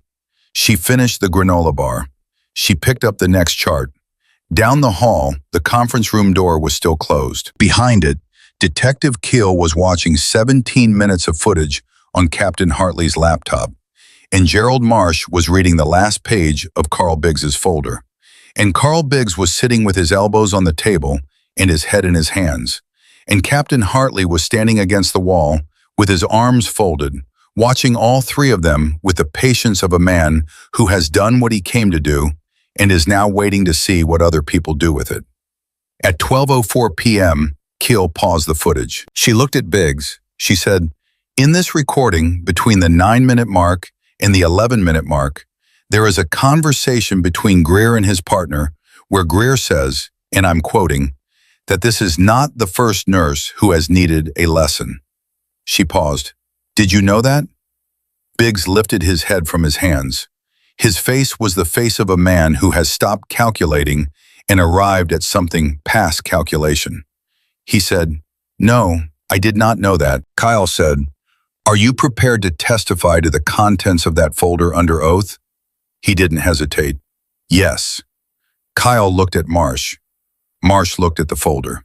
He thought about Mara at the nursing station, eating half a granola bar, running a queue that was too long for the staff available. He thought about 11 years. He thought about what it cost a person to hold their shape while everything tried to make them smaller. "What do you need from the hospital?" he said. Kyle said, "Everything." It was 12:09 p.m. And the morning, which had started at 6 and had not stopped for a single breath since, was finally beginning to become something that resembled an afternoon. But for Mara Solis, the shift had 11 hours left, and there were 29 people in the waiting room. And somewhere in Bay 7, a monitor was alarming, and she was already moving toward the sound. The alarm in Bay 7 was a cardiac monitor calling out a rhythm that had no business being in the chest of a 51-year-old man who had come in complaining of indigestion. Mara was through the curtain in 8 seconds, her eyes on the monitor before she had fully stopped moving, and what she saw made her reach for the call button on the wall without breaking her assessment stride. "Mr. Tomas," she said, "I need you to stay very still for me. Can you do that?" The man in the bed, Gary Thomas, 51, construction supervisor, who had eaten a breakfast sandwich and then spent 2 hours telling himself the burning in his chest was heartburn before his wife had put him in the car and driven him here herself, looked at her with the particular expression of a person who has just understood that the thing they were hoping wasn't serious is in fact very serious. "Am I having a heart attack?" he said. "I need to get a doctor in here right now," she said. "That's the most important thing happening in the next 60 seconds. After that, we're going to take excellent care of you." She hit the call button. She looked at his face, at his color, at the way he was holding himself, and she said, "Is the pain worse than it was 20 minutes ago?" "Yes," he said, "a lot worse." She was already on the phone to the cardiology fellow on call. She was already ordering the 12 lead. She was already doing 3 things at once with the quiet, coordinated efficiency of someone who has run this particular play enough times that the steps are not steps anymore. They are just motion, just the body doing what it knows. Gary Tomas's wife, a woman named Linda with reading glasses on a chain around her neck, who had been sitting in the chair beside him for 2 hours, reading a library book while her husband insisted he was fine, stood up very fast. She said, "What's happening?" "We're taking very good care of him," Mara said. "I need you to step just outside the curtain for me while we work. Someone will come get you in a few minutes." "Is he?" "He's in exactly the right place," Mara said. And the thing about Mara was that when she said something like that, it did not sound like a platitude. It sounded like a fact, because it was. "Please step outside." Linda Tomas stepped outside. She pressed her back against the wall of the corridor, and she held her library book against her chest with both arms, and she did not cry. Not yet, because she was a woman who saved her crying for when she knew what she was crying about. Dr. Calloway arrived in 90 seconds. The cardiology fellow arrived 2 minutes after that. Mara gave the handoff in 20 words, flat and precise, and then she stepped back and let the machinery of the code take over. Because that was also part of the job, knowing when to lead and knowing when to hand off, and knowing that handing off was not stepping back. It was placing the patient in the hands that could do the most for them right now. It was 12:14 p.m. She found Linda Tomas in the corridor and she said, "The doctors are with him. He is being monitored and treated. I need to ask you some questions about his history." Linda answered every question with the focused precision of a woman who had clearly spent years making sure she knew the answers, just in case. Every medication, every dosage, every allergy, every prior incident. She answered them like she had been rehearsing, because in a way she had been. In the quiet background of a marriage where she loved someone who was not always careful with himself, and she had learned to carry the information he wouldn't. When Mara finished and clicked the last entry into the chart, Linda said, very quietly, "You're the nurse from the video." Mara looked at her. "I saw it in the waiting room," Linda said, "on someone's phone. While we were waiting." She paused. "You didn't back down," Mara said. "Your husband needs a cardiology consult and possibly a cath lab. Someone will come update you shortly." She held Linda's gaze for a moment. "He's in good hands." She walked back to the station. It was 12:22 p.m. What Mara did not know, and what was unfolding with the particular momentum of a thing that has been held back for a very long time, was that in the administrative conference room, Detective Keel had just reached the 11-minute mark on Captain Hartley's footage. At the 11-minute mark, after the Admiral had spoken and Greer had released Mara's throat and taken 2 steps back, and the security team had been called, Greer had said something to Dennis Wark. He had leaned close to his partner's ear, his back to the room, and he had said it quietly. The way men say things they know cannot be said out loud. The way 14 years of practicing at the edge of accountability teaches you to keep certain words below the threshold of the public record. But the microphone on Captain Hartley's phone had been 3 feet closer than Greer's awareness of his surroundings had accounted for. And what Greer said, at the 11-minute mark, in a voice that was meant to be swallowed by the ambient noise of a busy emergency room, was this. "This is the same problem we had at Mercy General. These women think the badge doesn't apply to them." Keel stopped the footage. She looked at Marsh. She looked at Biggs. Biggs had gone the color of copy paper. "Mercy General," Keel said. Biggs opened his folder to the 3rd page. His finger found a line. He turned the folder around and pushed it toward Keel without speaking. The complaint at Mercy General had been filed 18 months ago by a charge nurse named Dolores Vance, 47 years old, 22 years of emergency nursing. The complaint described an incident in which Greer had physically blocked her from reaching a patient, grabbed her wrist when she attempted to move past him, and told her that prisoners in his custody were not subject to her triage authority. The complaint had been reviewed. It had been labeled as a misunderstanding arising from unclear communication during a high-stress situation. It had been filed and closed within 10 days. Dolores Vance had not been contacted for a follow-up interview. No witnesses had been formally interviewed. The reviewing officer had been a supervisor who, according to a note at the bottom of the page in Biggs's handwriting, was a personal friend of Greer's. Keel read it twice. Then she said, "I need Dolores Vance's contact information." "I have it," Biggs said, "and I need the name of the reviewing supervisor." Biggs turned to the next page. The name was there. He had underlined it already. Keel looked at the name. She looked at Biggs. She said, "This is bigger than one officer." "I know," he said. "I know it is. And He stopped. He put both hands flat on the table. He was a man who had made a career of the narrow space between loyalty and complicity. And he had told himself for a very long time that they were not the same space. He understood now, sitting in this room with this footage in this folder, that he had been wrong about that. "I should have pushed harder on these," he said. "When they came across my desk, I should have pushed harder." Nobody in the room told him it was okay. Nobody offered him the easy absolution of it. Marsh looked at the table. Hartley looked at the wall. Kyle looked at her notes.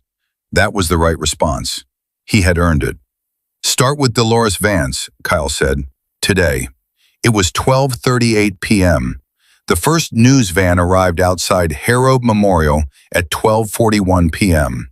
Patricia saw it through the window from the nurse's station, watched it park with the particular deliberate ease of a vehicle whose driver had done this many times, and she picked up the phone and called Marsh's assistant without being asked.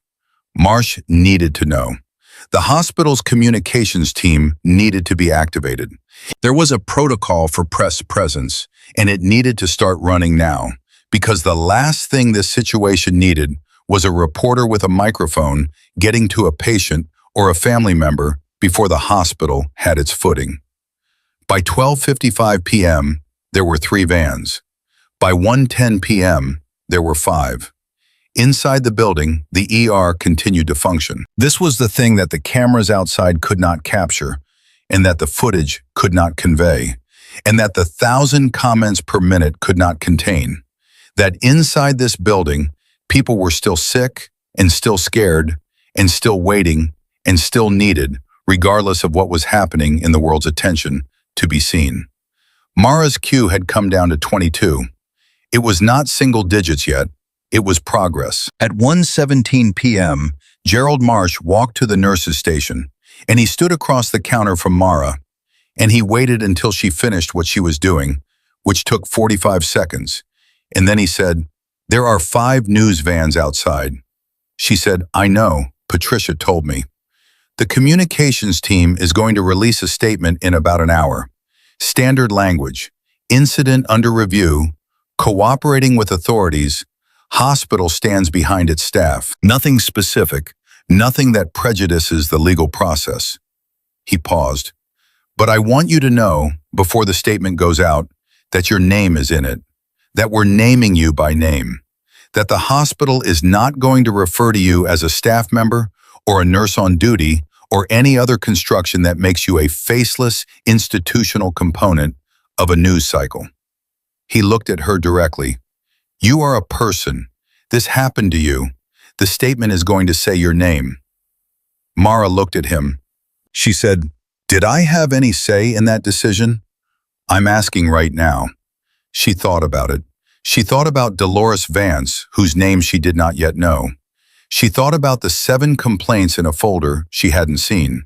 She thought about what it meant to be a faceless institutional component versus a person with a name in a public record that could not be unfiled. She said, "Use my name." "Okay," Marsh said. "And Gerald." She held his gaze. "The 7 complaints. I need to know about those." He went still. "How do you know about Patricia, she said. He breathed out through his nose.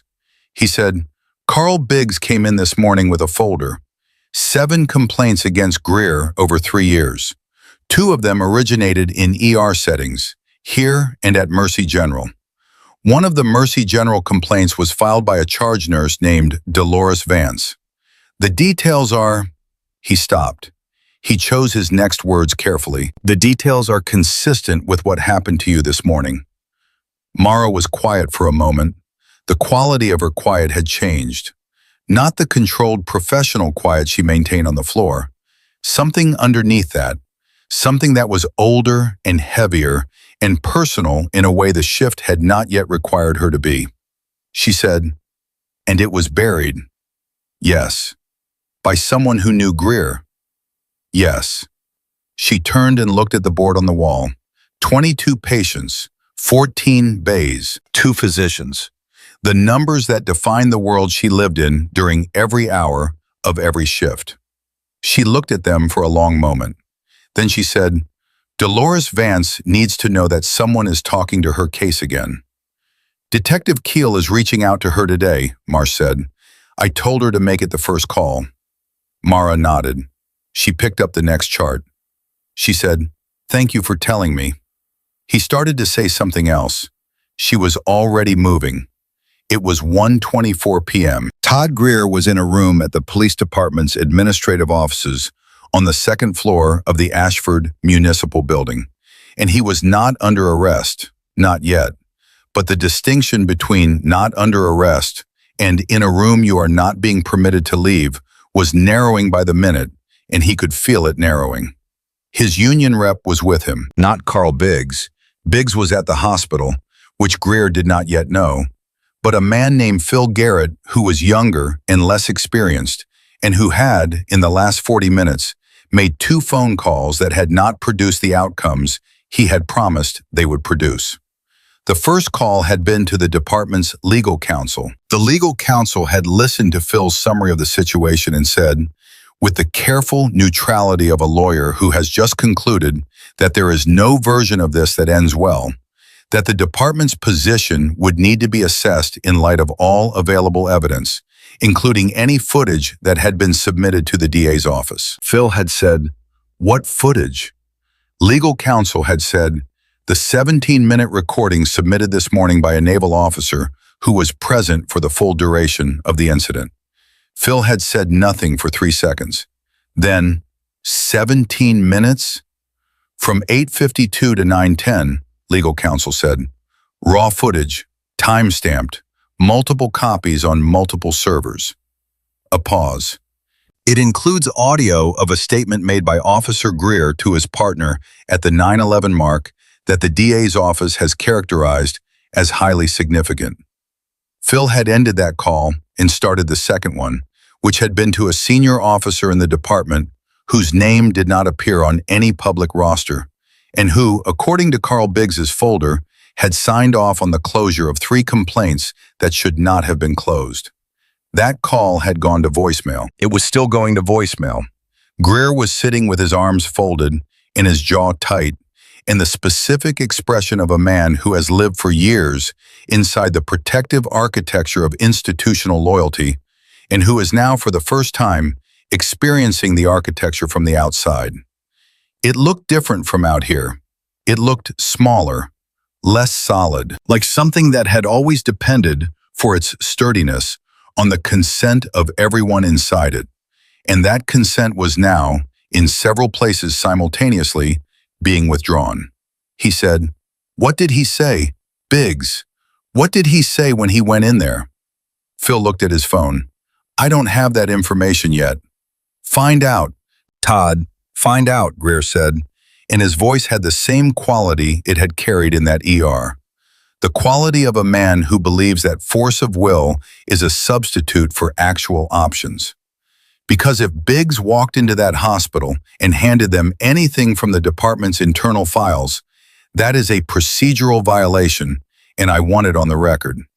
Phil said very carefully, Todd, I need you to listen to me. The footage they have, 17 minutes of audio and video, that's not something we can work around. That's not a he said, she said situation. That's a recording of your voice saying, "I know what I said," Greer said. "Do you understand what it means? In the context of 7 prior complaints? In the context of the Mercy General incident? In the context of an eyewitness who is a retired 4-star admiral and who has already given a statement to the DA?" Greer said nothing. "The department is not going to be able to protect you from this one," Phil said. He said it not unkindly, but with the flatness of a man delivering a diagnosis. "I'm telling you as your representative, the architecture isn't there. Not with this evidence. Not with this witness. The question right now is not whether consequences happen. The question is whether you have any agency in how they happen." Greer stared at the wall. Phil waited. The silence stretched to 30 seconds, 40, a full minute. Phil had learned, in his years of doing this work, that the silence after that kind of statement was important, that the length of it told you something about where the person was, whether they were processing or resisting or had already decided and were waiting for something to tell them what they had decided. Greer's silence was the resisting kind.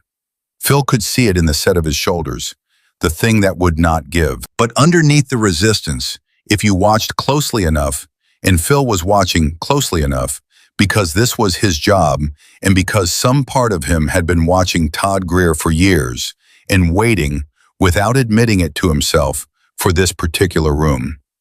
Underneath it, there was something that was not resistance. There was the first, very faint tremor of a man who is starting to understand that the story he has been telling himself about who he is and what his badge means and what the world owes him is a story that only works in an absence of witnesses. And this morning, there had been 41 of them, plus a Navy Admiral, plus 17 minutes of time-stamped audio.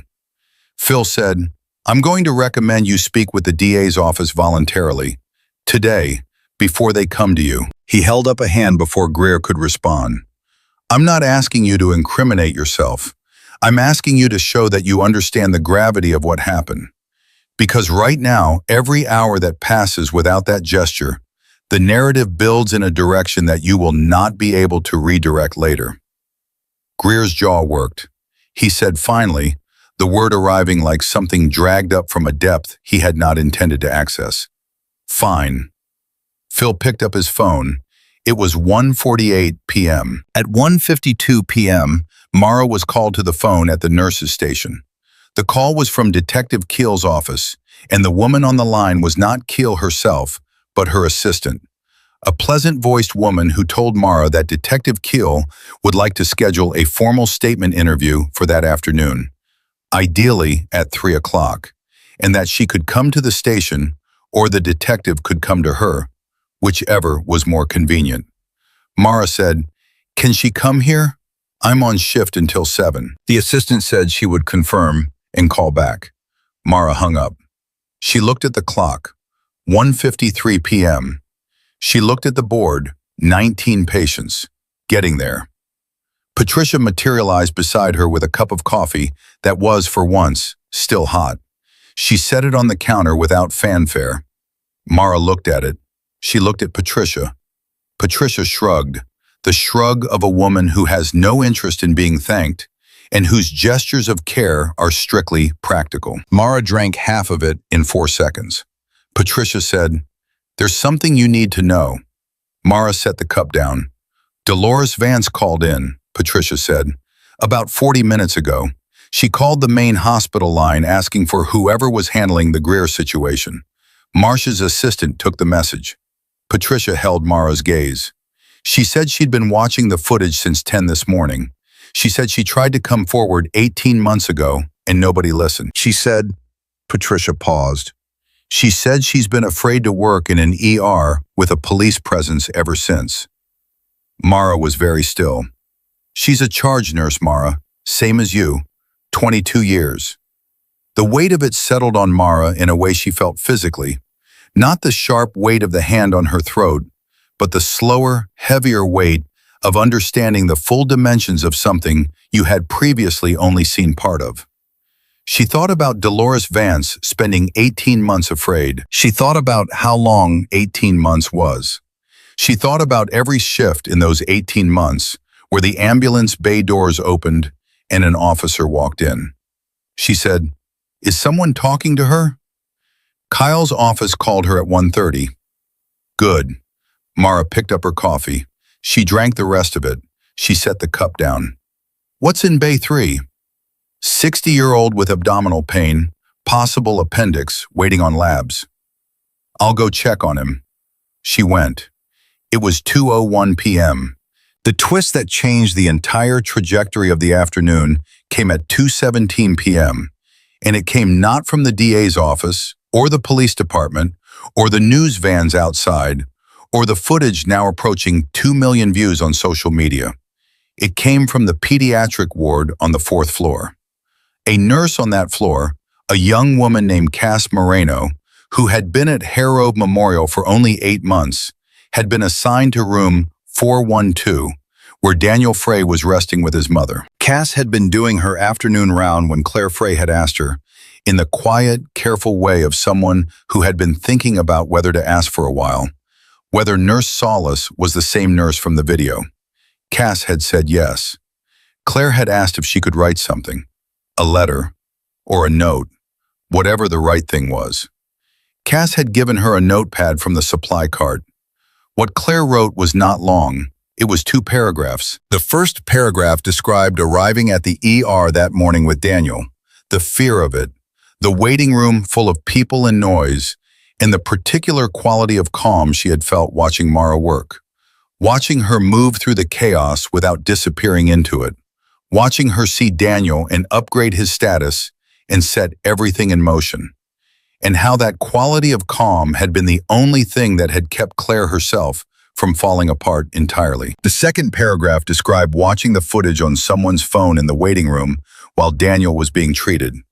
What she had seen, the hand, the stillness, the 2 words that everyone online was now repeating, the worst mistake of your life, and how those 2 words were not the thing that had stayed with her. What had stayed with her was the moment after, the one exhale, the hands coming down, the scrubs straightened, and then Mara walking back to work, picking up the chart, moving toward the room where her son was waiting. Claire ended the note with a sentence that Cass would later repeat to Patricia, who would repeat it to Marsh, who would, in a different context in a larger room, repeat it to an audience that was not yet assembled but was coming. She wrote, "She didn't save my son because she was brave. She saved him because she refused to let anything be more important than the right thing." Cass folded the note and took it to the pediatric nurses station, where she asked the charge nurse how to get it to Mara Solace in the ER. The charge nurse called down to the ER station. Patricia answered. She listened. She said, "I'll make sure she gets it." She held the phone for a moment after she hung up.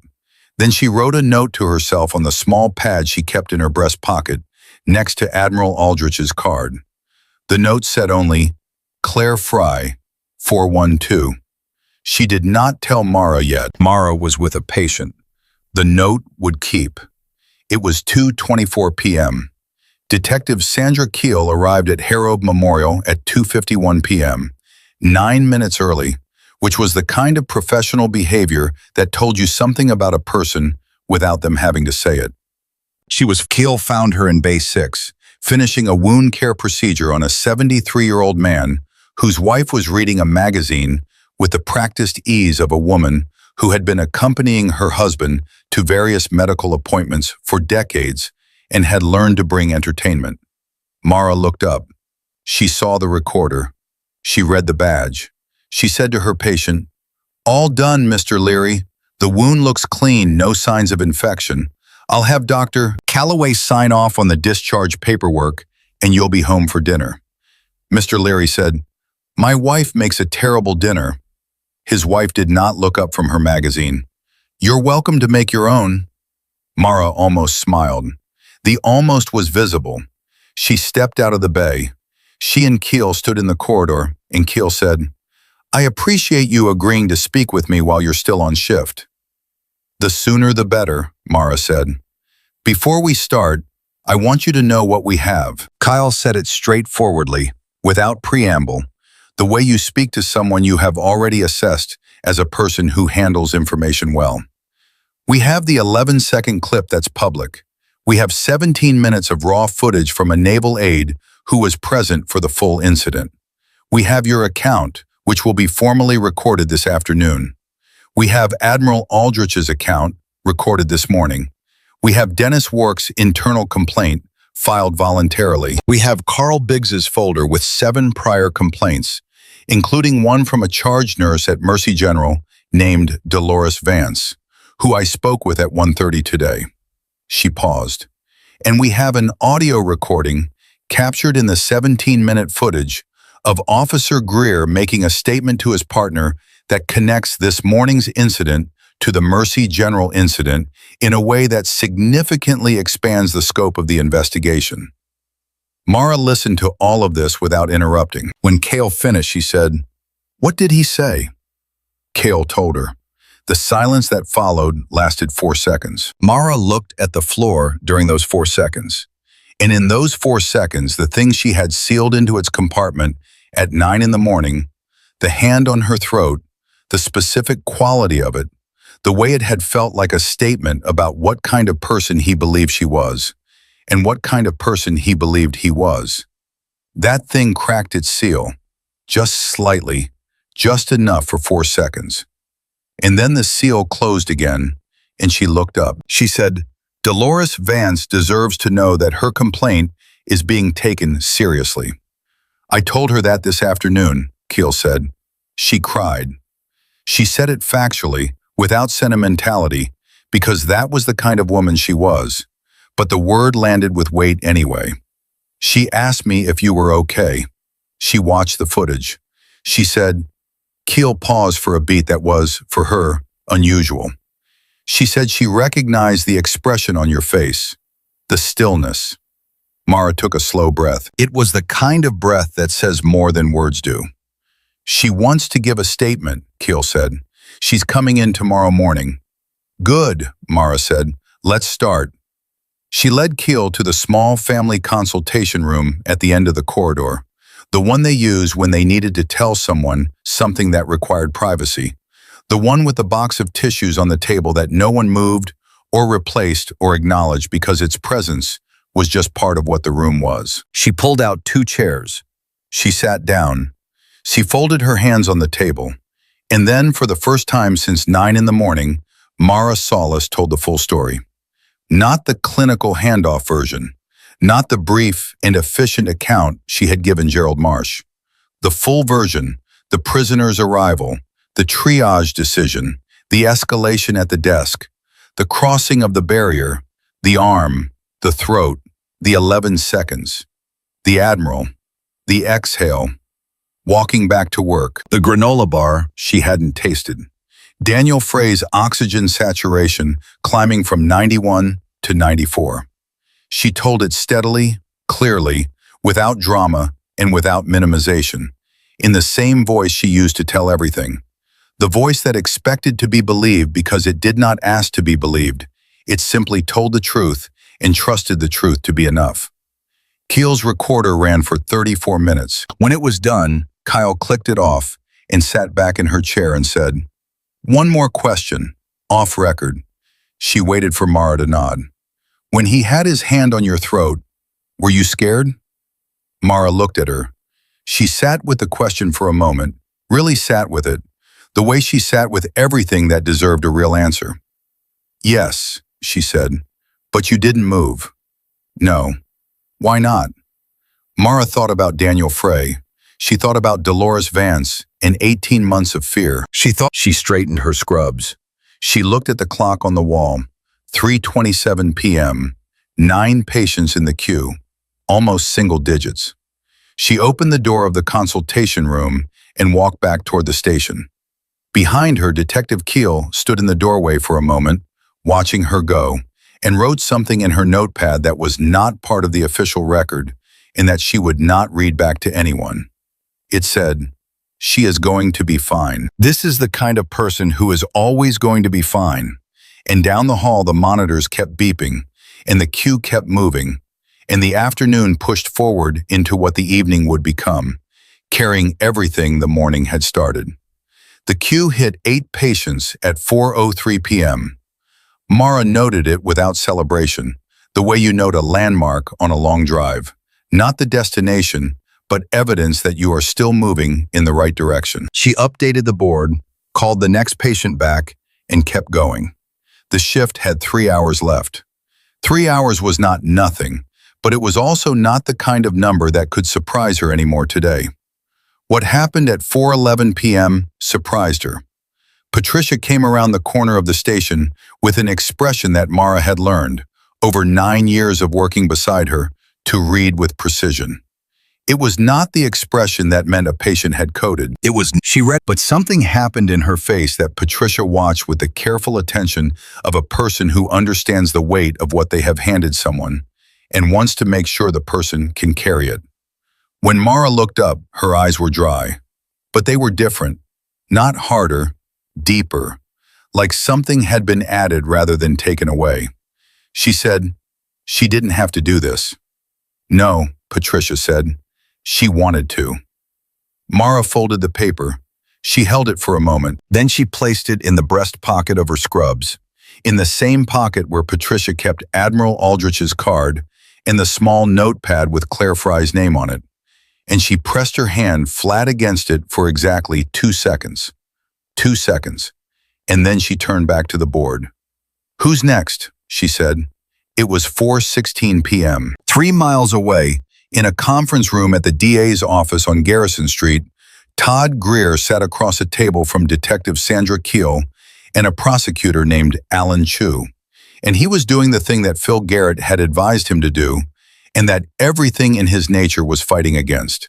He was talking, not confessing. He was not capable of that yet, and perhaps would never be. That kind of reckoning requires a particular quality of self-knowledge that is not always available to a man who has spent 14 years building his identity around his authority. But he was talking in the presence of a recorder and 2 people who were writing things down. And the talking itself was something Phil had described as a gesture, a signal, a demonstration that the man understood the gravity. Kyle let him talk. She was good at letting people talk. She had learned, over years, that the things people chose to say, and the order they chose to say them in, told you as much as any specific fact. That self-justification was its own kind of testimony, that the story a person told about themselves under pressure was a map of everything they had never been required to examine before now. Greer said, he had been concerned about his prisoner's welfare. He said, the nurse had been unresponsive to his request. He said, he had not intended, that word, intended, doing so much work, to apply pressure. He said, the situation had escalated and he had reacted, and his reaction had exceeded what was appropriate, and he understood that. He did not say Dolores Vance's name. He did not say Mercy General. He did not acknowledge the audio from the 17-minute recording, which Keel had not yet played for him, but which Alan Chu had listened to 4 times in the last 2 hours. When Greer finished, Keel looked at her notes for a moment. Then she said, very calmly, Todd, I want to play you something. She reached across the table and pressed play on the laptop. The room filled with the ambient sound of a busy emergency room. Then Greer's own voice, low and close to the microphone, saying, this is the same problem we had at Mercy General. These women think the badge doesn't apply to them. 11 words. The recorder on Keel's side of the table was running. Greer's face did the thing it had done in Ray Dominguez's office. The thing that was the architecture of a story cracking. He stared at the laptop. He stared at his own voice coming out of it. He stared at the certainty he had carried into this room, that the things he had said quietly in the chaos of a busy waiting room had been swallowed by the noise. That certainty was gone now, completely and permanently gone. Phil Garrett, sitting beside him, said nothing. There was nothing to say. Alan Chu said, we're going to take a short break. It was 4:34 p.m. What happened during that break? What Greer said to Phil in the hallway outside the conference room? What decision was made? What the architecture finally gave way to would not become public record until the following week. But what Keel's recorder captured when they came back into that room was a conversation that ran for 41 minutes. And what that conversation contained was everything that Phil had told Greer the gesture required, and everything that Greer's nature had been fighting against since 9 that morning. He talked about Mercy General. He talked about the incident with Dolores Vance, not the way the closed complaint described it, with its careful language of unclear communication, but the way it had actually happened, which was similar enough to this morning that Kyle's hand tightened on her pen. He talked about the supervisor who had reviewed it, whose name was already in Biggs's folder, and about what that supervisor had said to him afterward, which was, "These things happen in high-stress environments. Let's make sure it doesn't happen again." And the way that sentence had functioned, not as a warning, but as a permission. He talked about the pattern without calling it a pattern. He talked around the edges of 14 years and 7 complaints and a dozen smaller incidents that had never reached the complaint stage at all. He talked the way a man talks when the story has grown too heavy to carry in the direction he has been carrying it, and the only option left is to set it down. Kyle let him talk. Alan Chu wrote. The recorder ran. It was 5:19 p.m. when they finished. Back at Harold Memorial, Mara's queue was at 4. 4 patients, the end of a long day pulling into view. She moved through them with the same pace she had maintained for 11 hours. Not hurrying, not slowing, just the steady, efficient rhythm of someone who knows their own capacity and has learned to trust it. Bay 2, Bay 5, Bay 11. The last one, a 17-year-old who had sprained her wrist at volleyball practice and who had been waiting patiently for 2 hours because she had triaged correctly as non-urgent and understood, with the maturity that some teenagers carry like a gift, that non-urgent meant other people needed it more. Her mother, sitting beside her, was on her phone. She looked up when Mara came in and said, "You're her, from the video." The girl looked at her phone, then at Mara. Her eyes went wide. "Oh my God, you're everywhere," Mara said. "Let me see that wrist." The girl held it out. Mara assessed it with the same attention she gave everything, methodical, thorough, unhurried. She palpated the joint, checked the range of motion, asked about the mechanism of injury. The mother watched her do this and said, quietly, "Are you okay after this morning?" Mara looked at the X-ray result on the tablet. Grade 2 sprain, no fracture, exactly what she had expected. She said, "Your daughter needs a brace and about 10 days of rest from practice. Ice 20 minutes every few hours for the first 48. She handed the mother the discharge instructions. "She'll be back on the court by next week if she takes care of it." The mother said, "You didn't answer my question." Mara looked at her. She said, "I'm going home at 7 and I'm going to sleep for 8 hours. That's how I'm going to be okay." The mother smiled. It was a warm, tired smile. The smile of one adult woman recognizing another. "Good," she said. It was 6:11 p.m. The call that nobody expected came at 6:28 p.m., 32 minutes before end of shift, and it came to Patricia's desk. And the voice on the other end was a woman named Dolores Vance. Patricia said, "Hold one moment," and she walked down the corridor to where Mara was finishing her last piece of paperwork, and she said, "Dolores Vance is on the phone. She wants to speak with you." I told her I'd ask. Mara looked up from the chart. She held Patricia's gaze for a moment. Patricia said nothing. She had said what she needed to say, and now the decision belonged to Mara. Mara said, "I'll take it." She went to the phone at the station. She picked it up. She said, "This is Mara." The silence on the other end lasted only a second, but it was a full second, the kind that carries 18 months of something unsaid. Then a voice said, "Hi, I'm Dolores." A pause. I needed to call. I know Detective Keel is handling everything, and I'm coming in tomorrow, and the right channels are all doing what they're supposed to do. But I needed to call you. Before all of that, just person to person. Another pause, and Mara could hear the effort in it.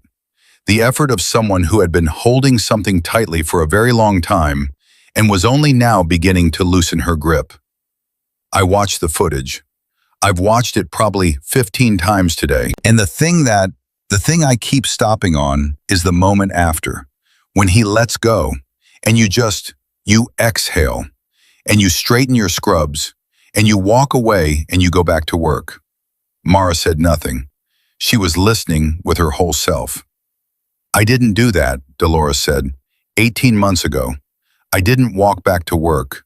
I went home that day and I sat in my car in my driveway for 2 hours and I could not get out. And I filed the complaint and nothing happened. And I have been smaller since then. In how I move around officers in the ER, in how I respond when they push, I have been taking up less space and telling myself it was the smart thing to do. Her voice wavered, not breaking, just showing where it had been bent. And then I watched you today, and I thought that's what it was supposed to look like. That's what I was supposed to do, and I couldn't. And I need you to know that I'm sorry I couldn't, because if I had, maybe... Stop, Mara said, gently but firmly. The same quality her voice had when she needed someone to hear her, and hear her clearly. Dolores, listen to me. What happened to you was not your failure. You filed a complaint. You did exactly what you were supposed to do. The failure was in the people who received it and made it disappear. That is not on you. Do you hear me? A long silence. Do you hear me? Mara said again. Yes, Dolores said, quietly, unevenly. Yes. You are coming in tomorrow and you are telling Detective Keel everything. And what you tell her is going to matter. Not just for this case, for the pattern, for the next nurse, for the next charge nurse at the next ER who has an officer cross her desk barrier and needs to know that the complaint she files is going to be taken seriously. You matter, Dolores. What you saw and what you experienced and what you reported and what was buried, that matters. Tomorrow it gets unburied. The silence on the other end of the phone was different now. Not the held-back silence of someone trying not to fall apart. Something opening. Dolores said, "Thank you." Mara said, 22 years is a long time to do this job. Don't let one person and one department of cowards make you forget what those 22 years are worth. She heard Dolores exhale, one long exhale. And something in Mara recognized it. The same exhale she had given at 9 in the morning. The one that had been the only visible sign of what that morning had cost her. She recognized it because she understood it. The specific release of a person who has been holding something too tightly for too long and has just been given permission to set it down. I'll see you tomorrow, Dolores said. I'll be thinking about you, Mara said. She hung up. She stood at the nurse's station for a moment with her hand still on the phone. Patricia was nearby, not looking at her, pretending to be occupied with something on the computer, with a thoroughness that was its own form of respect. Mara took her hand off the phone. She straightened her scrubs. She looked at the clock. 6:41 p.m., 19 minutes to end of shift. She went back to work. It was at 6:55 p.m. that Admiral Warren Aldrich appeared at the nurse's station for the second time that day. He was not in his dress uniform now. He had changed at some point in the afternoon into civilian clothes. Dark slacks, a collared shirt, the kind of understated clothing that did nothing to reduce the specific quality of presence he carried in every room he entered. He had his sister's discharge paperwork in one hand. Margaret Aldrich's cardiac workup had come back with results that required monitoring and a medication adjustment, but no immediate intervention. Good news.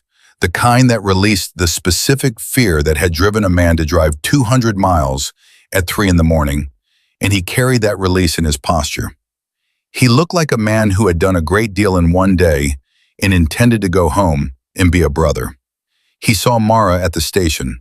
He walked to the counter. She looked up. They looked at each other across the desk for a moment.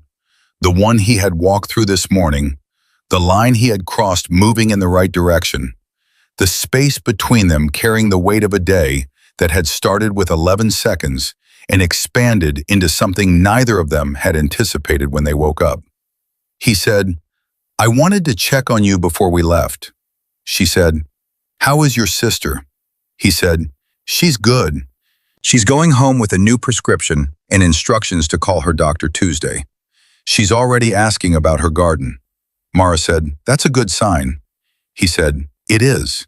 He set the discharge paperwork on the counter and held her gaze with the directness of a man who says what he means and means what he says, and has been doing so for 40 years. "You did remarkable things today. Not this morning specifically, though that too. All day. I've been hearing from the staff, 7 patients, that last cardiac case, staying on shift, talking to the detective, all of it." Mara said, "It's the job." He said, "I know you believe that. I believed it too for a long time, about my own work. And then I got old enough to understand that when certain people say it's the job, what they mean is that they have made themselves into someone for whom the right thing is not a choice, but a reflex. And that is not ordinary, Mara. That is the product of a particular kind of character that I have not seen often. And I have been in a great many rooms with a great many people." She held his gaze. She did not deflect. She did not minimize. She accepted what he had said with the same directness with which he had said it, because accepting something true was not the same as being made smaller by it. Sometimes it was exactly the opposite. She said, "Thank you for not walking past it this morning." He said, "There was never a version of today where I walked past it." She said, "I know, but thank you anyway." He picked up the discharge paperwork. He said, "Detective Keel tells me the DA's office is moving forward with formal charges. Criminal assault at minimum, possibly more depending on what the investigation into the prior complaints produces." He paused. "The supervisor who buried the Mercy General complaint is already under review. 3 additional complaints from other precincts are being reopened." Mara was quiet for a moment. She said, "Dolores Vance is coming in tomorrow." Something shifted in his expression. Not surprise. He had spent enough years in the company of people who understood what mattered to recognize when he was in that company again. He said, "Good." "She's been carrying that for 18 months, Mara said. "She deserves to put it down." He nodded slowly. He said, "They all do." Patricia appeared at Mara's elbow with the end-of-shift summary. The board cleared, the incoming charge nurse briefed, the handoff report ready. She looked at the Admiral with her steady, assessing expression and said, "Your sister is a very patient woman, Admiral. She's been waiting at the discharge desk for 20 minutes. He looked mildly abashed in the way of a man who is not often abashed, and is slightly surprised to find himself so. "I'll go," he said. He extended his hand across the counter. Mara shook it. His grip was firm and brief, the grip of a person who means the gesture and doesn't need to perform it. He said, "Take care of yourself." She said, "I will." He walked toward the discharge desk. She watched him go for 1 second, just one, and then she turned back to the station. It was 6:59 p.m. The incoming charge nurse was a man named Victor Reyes, who had worked Herobe Memorial Nights for 6 years, and who arrived at exactly 7 o'clock, as he always did, with a travel mug and the particular steadiness of a person who has made peace with the hour at which their life requires them to be alert. He took the hand off from Mara standing at the board, the way they always did it, point by point, patient by patient, the critical information transmitted in clear clinical language from one pair of hands to the next. When she finished, Victor said, "Hell of a day." Mara said, "Keep an eye on Bay 2. The diverticulitis is borderline for surgery. Calloway wants a repeat CT at 9. "Got it," Victor said. "Mara." She had already started toward the locker room. "Mara," he said again. She stopped. She turned. He said simply, "You held the line today." She looked at him. She said nothing for a moment because there was nothing that needed saying, because he had said the right thing in the right number of words, and adding to it would only diminish it. She gave him a single nod. Then she turned back toward the locker room and walked. It was 7:02 p.m.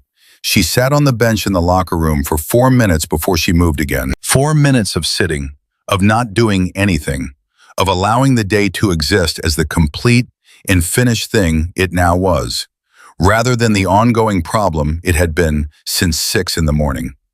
She thought about Daniel Frey's lips, turning back from that faint purple to the color they were supposed to be. She thought about Gary Tomas, who was in the cath lab right now because someone had heard his monitor and moved without hesitating. She thought about Dolores Vance's exhale over the phone. She thought about Claire Frey's note in her breast pocket. She could feel it there, the slight weight of the folded paper, like a hand placed gently on her chest. She thought about the hand on her throat. She let herself think about it fully for the first time all day, without the managed compartment and the sealed container and the efficient redirection. She let it be what it had been, frightening and degrading and wrong, the action of a man who had looked at her and seen something he had the right to control.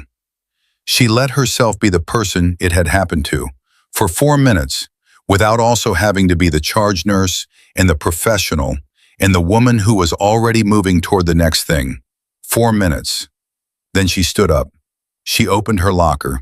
She changed out of her scrubs. The parking lot held 5 news vans, but they were clustered near the main entrance, and the staff exit took her to the east lot.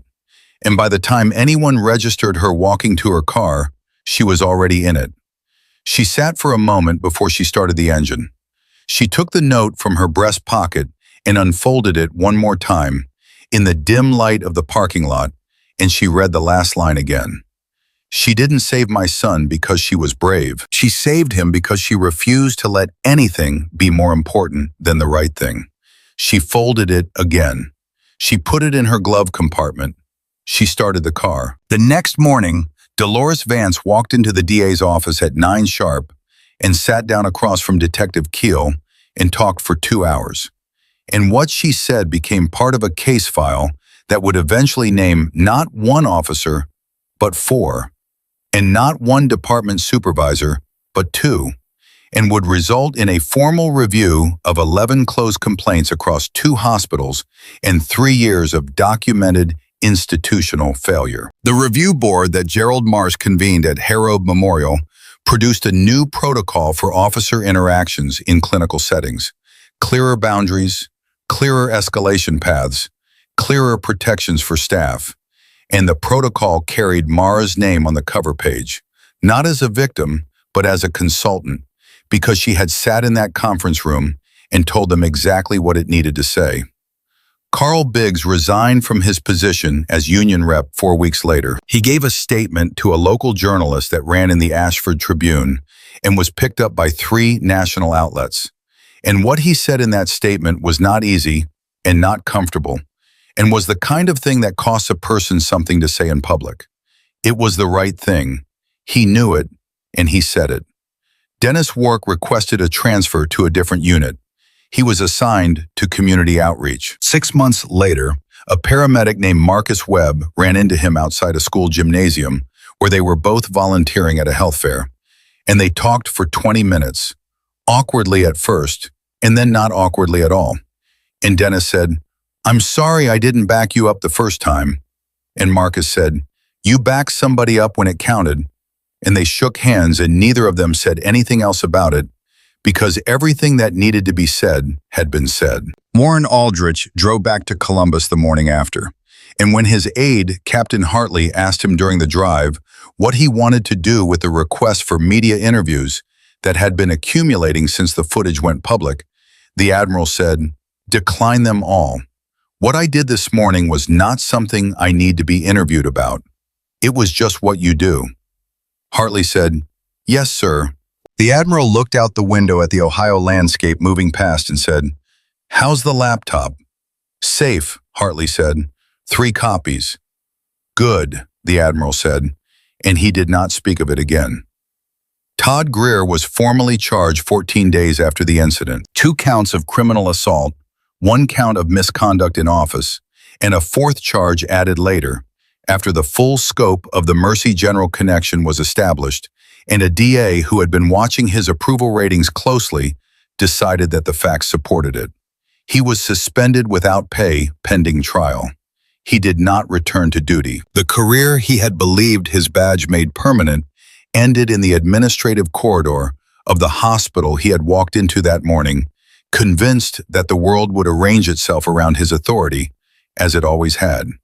It did not arrange itself that way, and Mara Solis went back to work the next morning at 6, and the morning after that, and every morning that followed, because there were patients in the waiting room, and a board on the wall, and a queue that did not stop for the things that had happened, or the conversations that were still ongoing, or the case that was working its way through the system, or the name that had become, in the language of a news cycle, synonymous with something larger than herself. She went back because it was the job, and she had always understood the job completely and seriously and without illusion. And every morning, for a long time, she pressed her hand briefly against her breast pocket before she started her shift. Not where the note was anymore, because the note had gone home, had been placed on the small table beside her bed where she could see it. But the pocket itself, the place where it had lived for one shift, the place where the weight of Claire Frey's words had rested against her chest while she moved through the worst and the best of a day she had not chosen and would not have traded, because it had proven, past any argument, that refusing to move is sometimes the most powerful thing a person can do. She had not moved. The child had breathed. The truth had been too documented to be buried. And the people who had been silenced had found, one by one, that their voices were still working. That was how it happened. That was how it always has to happen. One person holds the line, and the line holds.